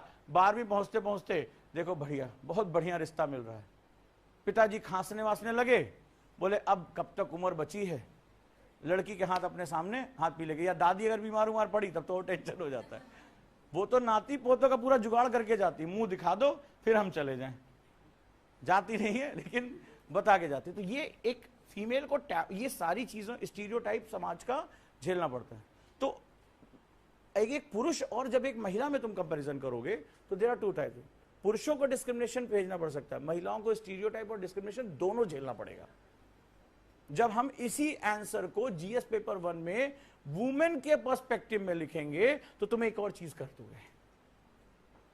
तो यूपीएससी में तुम्हें बताने की कोशिश कर रहा हूं कि पर्सपेक्टिव के हिसाब से आंसर बदल जाएंगे तुम्हारे। एक पुरुष को डिस्क्रिमिनेशन का सामना करना पड़ सकता है, एक महिला को स्टीरियोटाइप और डिस्क्रिमिनेशन दोनों का सामना करना पड़ेगा। तो अब इसको कैसे लिखेंगे, चलो इसका एक और मेथड बताता हूं, that is a comparison method. आ जाओ, अब ज्यादा तुम्हें समझ में आएगा। ठीक, पूरा इसका पर्सपेक्टिव बना दिया। क्वेश्चन है इंट्रोडक्शन, आपने थिंकिंग करना शुरू किया, राइट, डन। डिफिनीशन, दोनों के डिफिनीशन रखोगे, ओवरव्यू करते हो, इसको चाहो तो लिख लो, चाहो तो इस मेथड में लिख लो, ये तुम्हें ज्यादा और समझ में आएगा कि वो थिंकिंग बता रहा था या राइटिंग बता रहा हूं। Now goes to the definition, परिभाषा, definition of discrimination and definition of stereotype. Next one, characteristic of a stereotype, 3 part, कौन कौन से?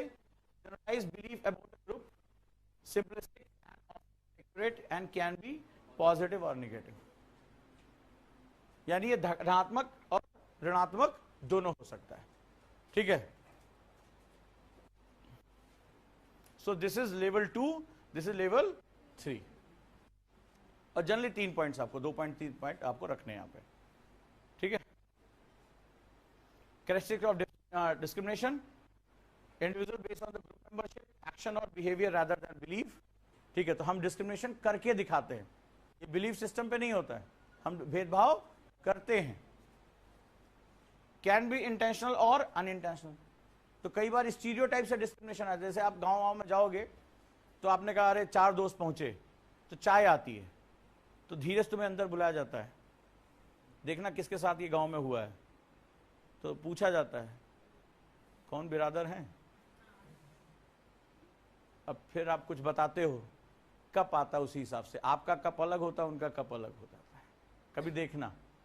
अब फिर वो कप एक कोने में ताखे पे रखा जाता है, ये बिहेवियर चीज है, वो भेदभाव होता है उनकी जाति पूछकर। कई बार आप देखो, हर जगह ऐसा नहीं होता लेकिन कई जगह ऐसा होता है, वो कप अलग भेजे जाते हैं। तो ये हमारे आज समाज की एक बहुत बड़ी सच्चाई है, ठीक है, जिसको एक गलत नजरिए से देखा जाना चाहिए, ठीक है। ये हो जाएगा, सो यू जस्ट राइट इन। चलिए एक क्वेश्चन और, सिर्फ क्वेश्चन देखते हैं कि आप लोगों ने कितना समझ में आया। एक बड़ा प्यारा सा क्वेश्चन है जिसको हम थोड़ा सा समझते हैं। How does Jallianwala Bagh massacre reflect unity in diversity? Unity in diversity 6th class में चैप्टर नंबर 2 है, लेकिन हमारे यहां जलियांवाला बाग कांड हुआ था, जनरल डायर ने कई लोगों को मार दिया था। अब इस क्वेश्चन का नेचर देखिए कि हिस्ट्री की एक घटना से पॉलिटी के एक कॉन्सेप्ट को जोड़ दिया गया। लिखिए, how does Jallianwala Bagh massacre reflect unity in diversity? Jallianwala Bagh हत्याकांड किस प्रकार भारत की अनेकता में एकता के सिद्धांत को, जलियांवाला बाग हत्याकांड किस प्रकार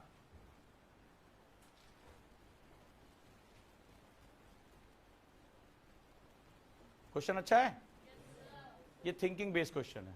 एनसीईआरटी की सबसे खास बात है आपको थिंकिंग करना सिखाता है। जलियांवाला बाग हत्याकांड किस प्रकार भारत की अनेकता में एकता, अनेकता में एकता के सिद्धांत को परिलक्षित करता है।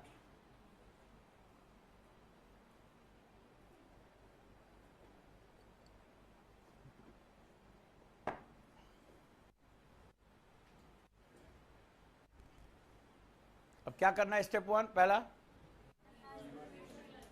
पहले आपको समझना है कि इस आंसर में यूनिटी इन डाइवर्सिटी किसके संदर्भ में लिखना है। आपको डिफाइन नहीं करना what is the meaning of unity in diversity. ये देखो एनसीईआरटी में दिया हुआ है, आपको ये डिफाइन नहीं करना है। आपको डिफाइन करना है किसके कॉन्टेक्स्ट में? किसके? Jallianwala Bagh. So what happened at that time and what happened after that? क्या हुआ था? पूरे देश को कैसे आंदोलित कर दिया था? उधम सिंह ने जाकर जनरल डायर को लंदन में मारा था। क्या क्या उसके बाद घटनाएं हुई थी? कैसे भगत सिंह जैसे व्यक्ति वहां पैदा हुए, आगे बढ़े। और इससे आपको लेकर आना है उस काल में जहां पर पूरा भारत अंग्रेजों के खिलाफ, उस हिंसा के खिलाफ एक सुर में खड़ा हो गया। चाहे वो हिंसक हो, चाहे वो जो है वो एक क्रांतिकारी आंदोलन से लेकर जाना चाहते हो, चाहे गांधी जी से अहिंसक जैसे लोग हों, सब कोई ब्रिटिश राज के इस कृत्य के खिलाफ खड़ा हो गया। इस क्वेश्चन का पर्सपेक्टिव क्या है? कितने लोग मुझे बता सकते हैं जिनको 2025 देना है? इस क्वेश्चन का भाव क्या है? ये क्वेश्चन क्यों पूछा जा रहा है? वाई? भाव बताओ। आपको पता ना एक क्वेश्चन यूनिटी इन डाइवर्सिटी हर साल फिक्स है, फिक्स है ना? जीएस पेपर में हर साल फिक्स है, बस वो रूप बदल के पूछेंगे। बहुत प्यारा क्वेश्चन है ये। मुझे इस क्वेश्चन का भाव, हमने पहला क्या थीम बताओ, ये क्वेश्चन क्या और क्यों रखा गया है? कितने लोग बता सकते हैं? चलो कोशिश करो, कितने लोग बता सकते हैं? चलो बोलो बेटा, शाबाश।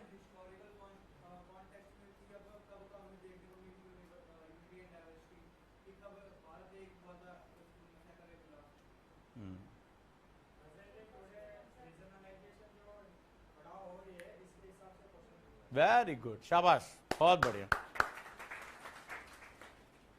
और आप लोग जो 2025 में जा रहे हैं? श्रुति,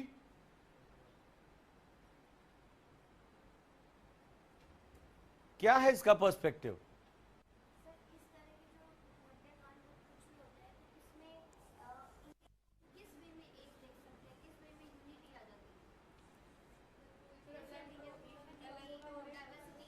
सरदार जी, एक दिन क्लास में बताया था मैंने जब ये यूनिटी इन डाइवर्सिटी पढ़ा रहा था। चलो बोलो।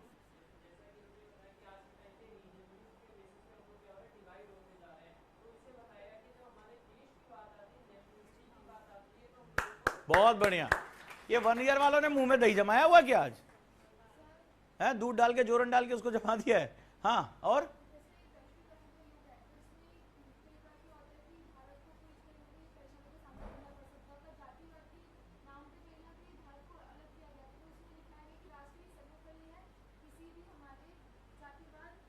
वेरी गुड, वेरी गुड, बोलो।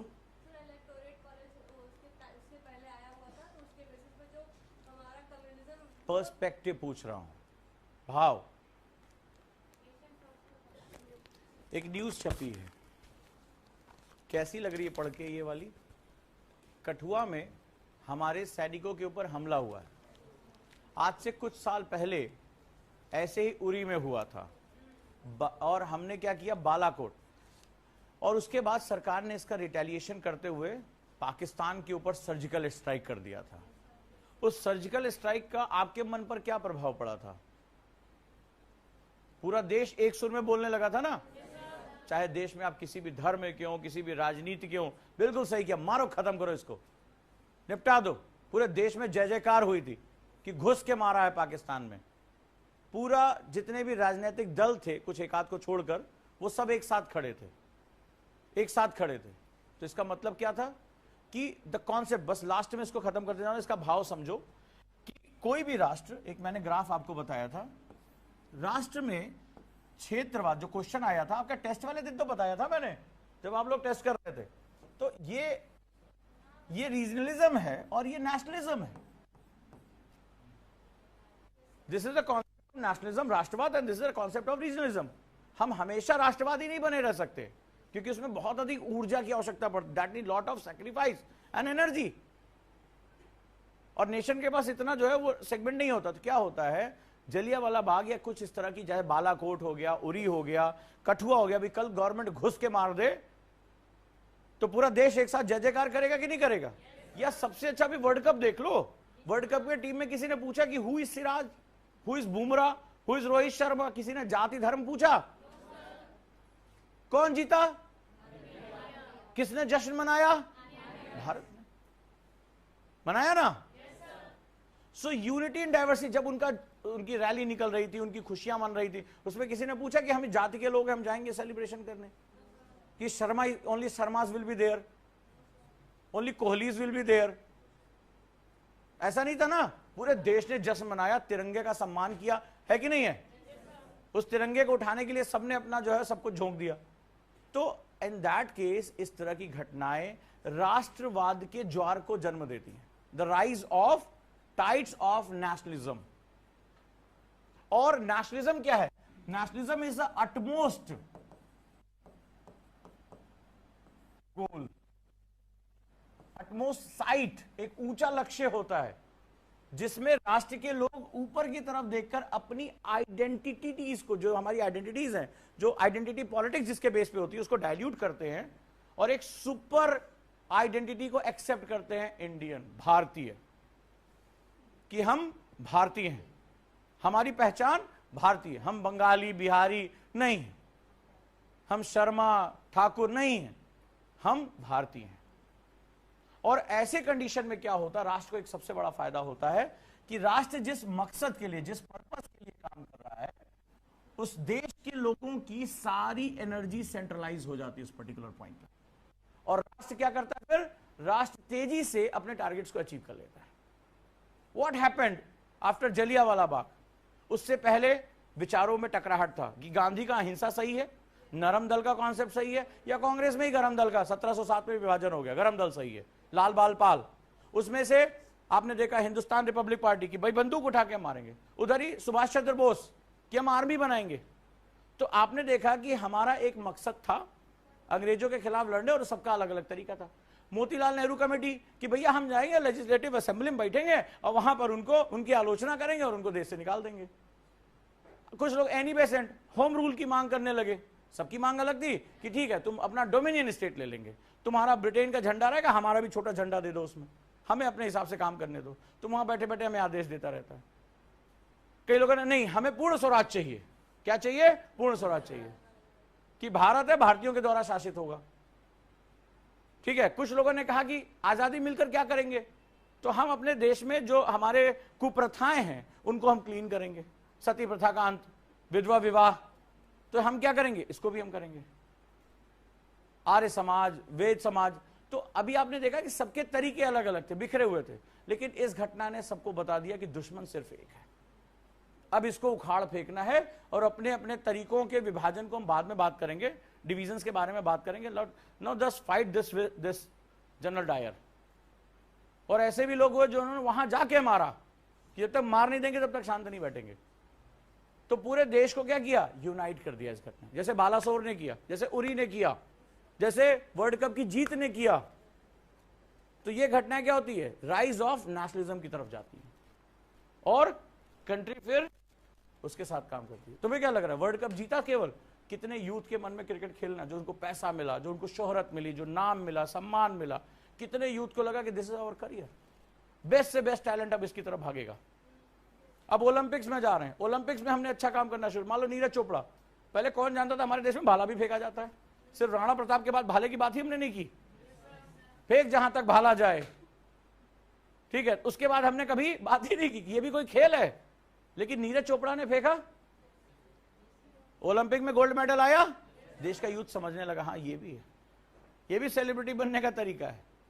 नहीं तो भाला तो राजनीतिक था हमारे यहां, खेल था ही नहीं हमारे यहां।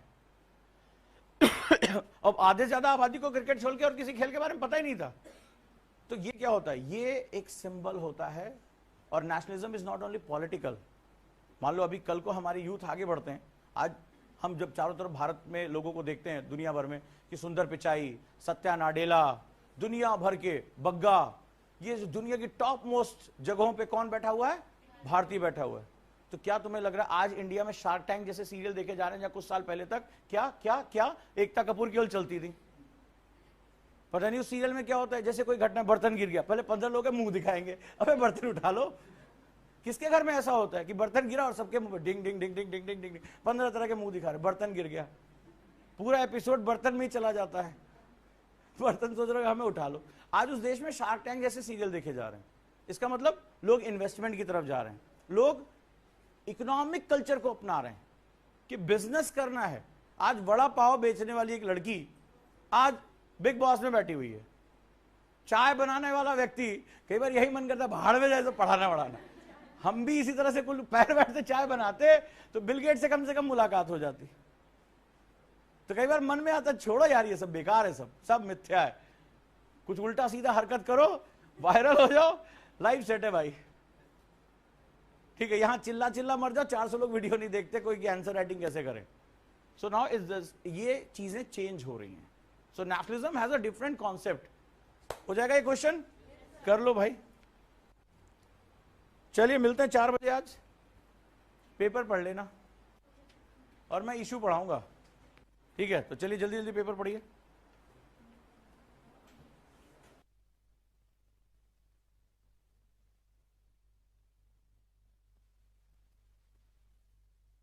गुरुकुल में लाइब्रेरी इज वेरी इंपॉर्टेंट,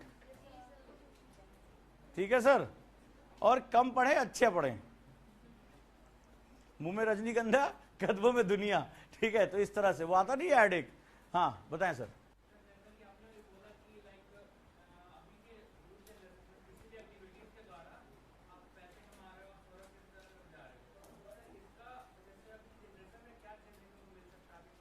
परिवर्तन संसार का नियम है, आप इसको सही और गलत नहीं कह सकते। आप अपने बारे में कभी पूछिएगा अपने दादाजी से, अरे तो हमारे जमाने में सब सही था, ये पीढ़ी बर्बाद है। अच्छा, उनके अगर पूर्वजों से मिलने का तुम्हें मौका मिलता तो तुम्हारे दादाजी के बारे में भी सेम यही बात कहते, स्टीरियोटाइप, कि आजकल के लड़के 4 कदम नहीं चल पाते हैं, ये नहीं कर पाते। उनके दादा उनको यही समझाते थे। सो ये दैट इज, हम एक परिवर्तन ही संसार का नियम है। एग्जाम्पल देता हूं, ये चीजें अगर नहीं होंगी तो आपका एक स्टीरियोटाइप इकोनॉमिक सिस्टम है। क्या सिस्टम है? मध्य वर्ग के लिए सिस्टम क्या, जरा बताओ तो। क्या बोला गया बचपन से? इंजीनियर बनना है, डॉक्टर बनना है, वकील बनना है, यही है ना? सीए बनना है, चौथा कोई ऑप्शन ही नहीं है। हमारे तो मोहल्ले में जो कुछ नहीं कर पा रहा इंजीनियरिंग कर रहा है, ये हालत हो गई है। जिसका कहीं कुछ नहीं हुआ उसका इंजीनियरिंग कर रहे हैं। तो ये हमारा स्टीरियोटाइप। अच्छा, आज की डेट में लोग सोशल मीडिया पे जा रहे हैं, इन्फ्लुएंसर्स बन रहे हैं, तो वो क्या कर रहे हैं? वो एक चीजों को ब्रेक कर रहे हैं, एक स्टीरियोटाइप इकोनॉमिक सिस्टम को ब्रेक कर रहे हैं। आज के डेट में मैं आपको एक छोटा सा एग्जांपल देता हूं, सबसे ज्यादा यूथ शेयर मार्केट में भाई। अरे मेरे भाई बच्चा मिला यार, वो लगाया, मैंने इतना स्टॉक में पैसा लगाया, मैं देख के मैंने कहा मैं चल रहा हूं, मैं फंस जाऊंगा इसके सामने। वो छोटे छोटे बच्चे शेयर मार्केट में पैसा लगा रहे, स्टॉक्स के बारे में जानकारी ले रहे। कभी ये सिर्फ अमीरों के चोचले हुआ करते थे। हमने अपने अंकल को देखा था, वो इकोनॉमिक टाइम्स खोल के वो शेयर मार्केट के ग्राफ पढ़ा करते हैं। मुझे लगता है कहाँ ये बिगड़े हुए हैं यार, इनका कोई काम धंधा नहीं। हमारे घर में बोला जाता जुआ खेल रहे हैं, ऐसे बोला जाता था। अरे पैसा ऊपर से खूब दबा के रखे, शेयर मार्केट में उसी पैसा जाता है जो जुआ खेलता है। But now this is the science, this is data science. So that is you are breaking the stereotype of your system.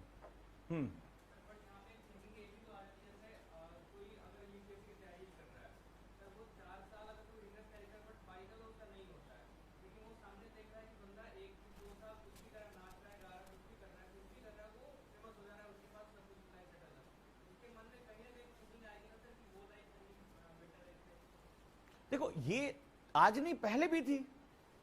जब सुनील गावस्कर क्रिकेट खेला करते थे तो उस समय क्या लोग आईएएस नहीं बनते थे? क्या उस समय यूथ के मन में नहीं आता था यार?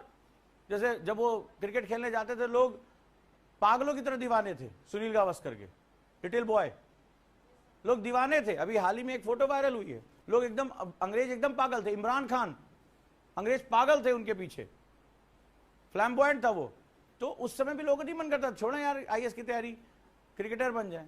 हमें, हमारी लाइफ है, हम अपनी क्षमता के हिसाब से जाएंगे। हमें यह भी देखना होगा उनकी सक्सेस 1-2 साल की है। किसको याद है आज से पहले कुछ रेणु मंडल नाम की कोई गायिका आई थी? किसको याद है? तमाम लोग आए और साल भर में आप उनको नाम भी नहीं याद है। कच्चा बादाम कहां गया?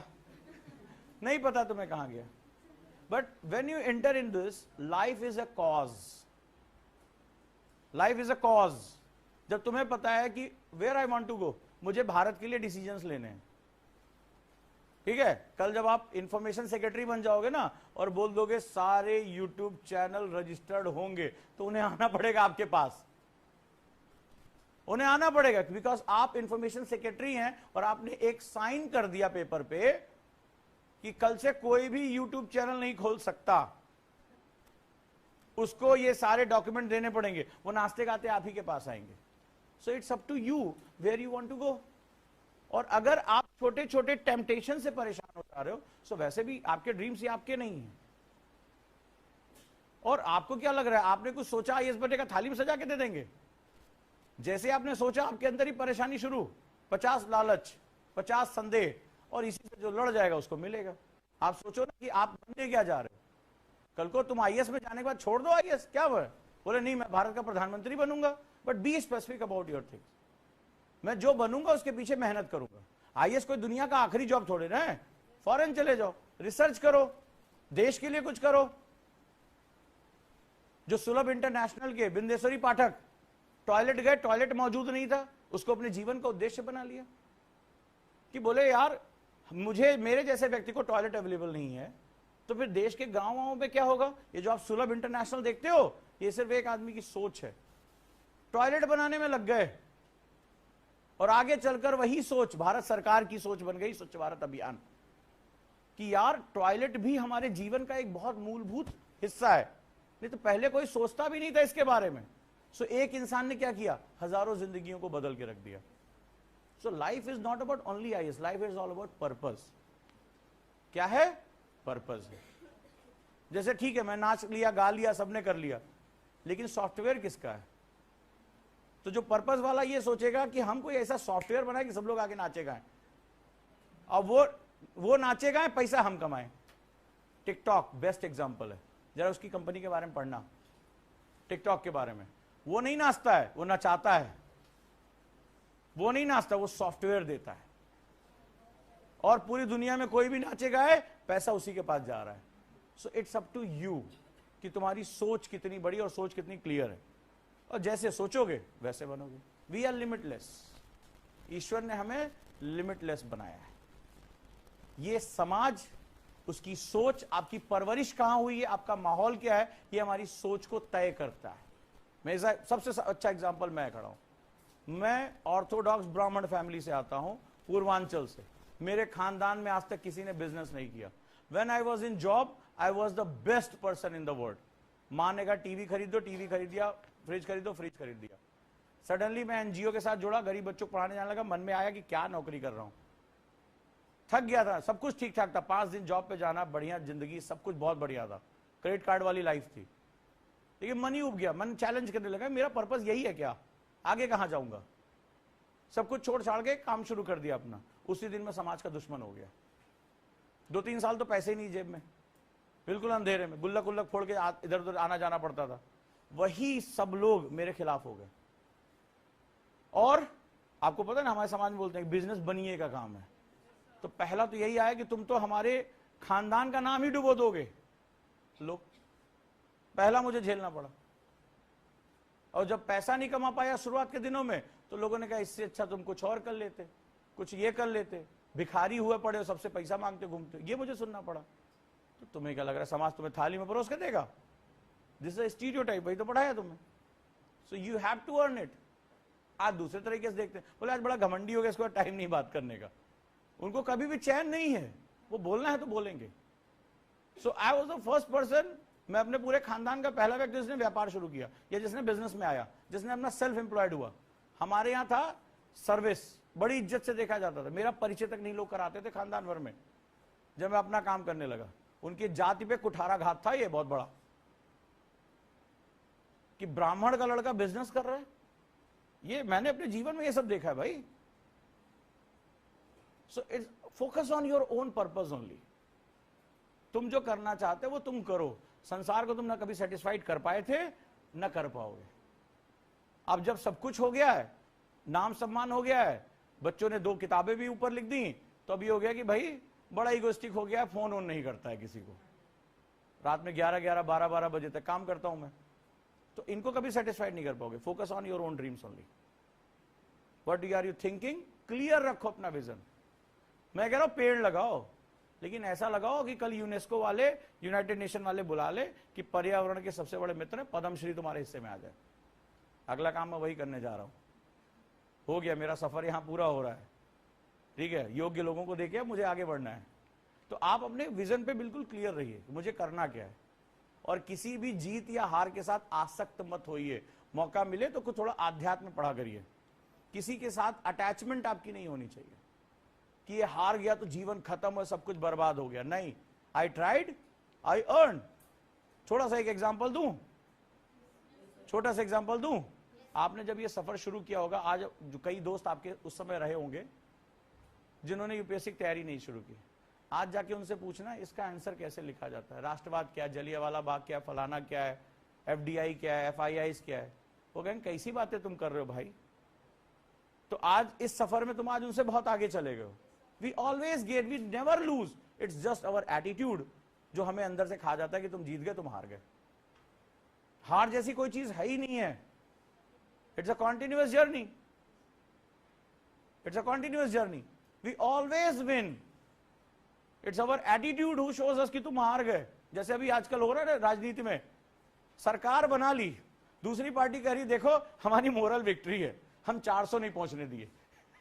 अबे गवर्नमेंट पूर्ण बहुमत की है भाई, थर्ड टर्म है, तो तुम किस बात की विक्ट्री ले रहे हो। बोले हमने 400 नहीं पहुंचने दिया। अरे भारत के संविधान में लिखा 272 सीटें, हो गया खत्म।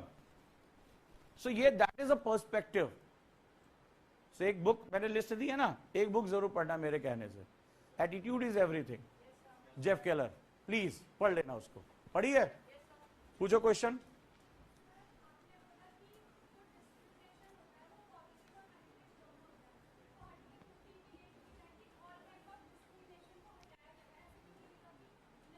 आरक्षण क्या है? रिजर्वेशन।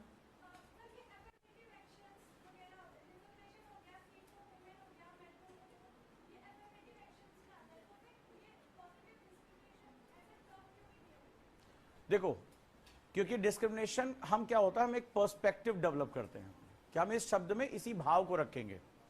अमर्त्य सेन ने जो अपनी किताब लिखी डेवलपमेंट एज अ फ्रीडम, तो वहां उन्होंने इस चीज को इस्तेमाल किया और इन्होंने इसको बोला फ्रीडम। डिस्क्रिमिनेशन, पॉजिटिव डिस्क्रिमिनेशन को लिखा उन्होंने फ्रीडम। और वहां उन्होंने बताया कि this discrimination is very important because हमारे पास दो हिस्टोरिकल पर्सपेक्टिव है। और वो क्या है कि हम एक हिस्टोरिकल कंटेक्स्ट से निकल कर आ रहे हैं। महिलाओं को कभी भी उतना हक नहीं मिला, हमें पैट्रियार्की के खिलाफ उन्हें खड़ा करना है, इसलिए हमने उनको एक स्पेशल प्रोविजन दिया है। रिजर्वेशन क्या है? स्पेशल प्रोविजंस हैं कि जो लोग पिछड़े हुए हिस्टोरिकली उनको बराबर का मौका दिया जाए। जो हमारी पॉलिटी कहती है, जब हम क्रूड पॉलिटिक्स में जाते हैं तो वो लिखा होता है ना, कानून अंधा होता है। जनरल वे में समझो, कानून अंधा होता है। तो जज क्या कहता है, मेरे सामने जो साक्ष्य होंगे इसी बेसिस पे हम आपको कह देंगे। आप देखिए कितने अपराधी छूट जाते हैं, छूटते कि नहीं छूटते हैं। जज क्या बोलता है, सबूतों के अभाव में बाइज्जत बरी किए जाते हैं या बेल दे दी जाती है। अमीर आदमी सबूत कभी जुटने नहीं देता है। लेकिन वही दूसरी बात, जब हम इसको समाज पे लागू करते हैं तो समाज पे यही कानून दूसरी तरफ आता है कि बराबरी पर आने से पहले इनको बराबरी का अधिकार, इनको बराबर बनाया तो जाए। तो वहां हम क्या करते हैं, हमेशा एजम्पशंस हम ला के रखते हैं। तो जब ये कानून कोर्ट में होता है तब ये अलग रूप में होता है, जब ये समाज में होता है तब इसके रूप बदल जाते हैं। क्लियर है? और हमेशा इसमें बदलाव होता है। नहीं बदलाव हो तो फिर कानून क्या हो जाएगा, स्टैग्नेंट हो जाएंगे हमारे। ठीक है, चलिए इस पर हम एक क्लास में और लूंगा, अगर इसमें कोई डाउट है तो। इसमें negative freedom, positive freedom and discrimination, तीनों चीजें आएंगी। हाँ,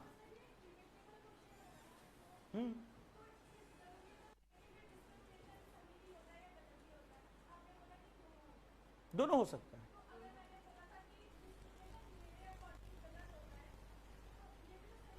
बिल्कुल सही है, आपको बस इसे प्रूव करना होगा। जब आप यूपीएससी, मैंने आपको क्या बताया था, यूपीएससी आपको ये तक कहता है, यही क्वेश्चन अगर उसने पूछा था कि how stereotype is similar to the discrimination, तो इसी क्वेश्चन का मतलब बदल गया आपका। आप उससे बोलो ये चांद निकला हुआ है, सूरज है ही नहीं है, बस आपको प्रूव करना होगा उसको।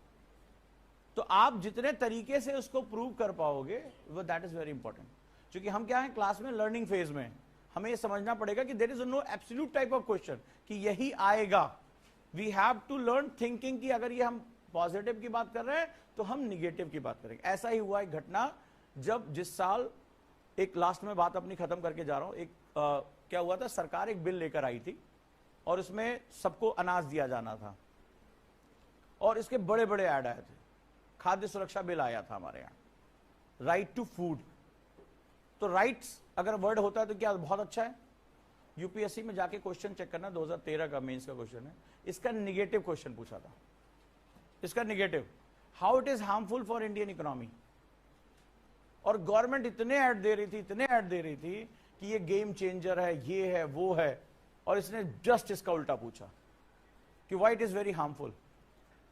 तो स्टूडेंट को तैयार रहना चाहिए हर तरफ के मूवमेंट के तरफ, किसी के साथ उसका अटैचमेंट नहीं होना चाहिए, राइट।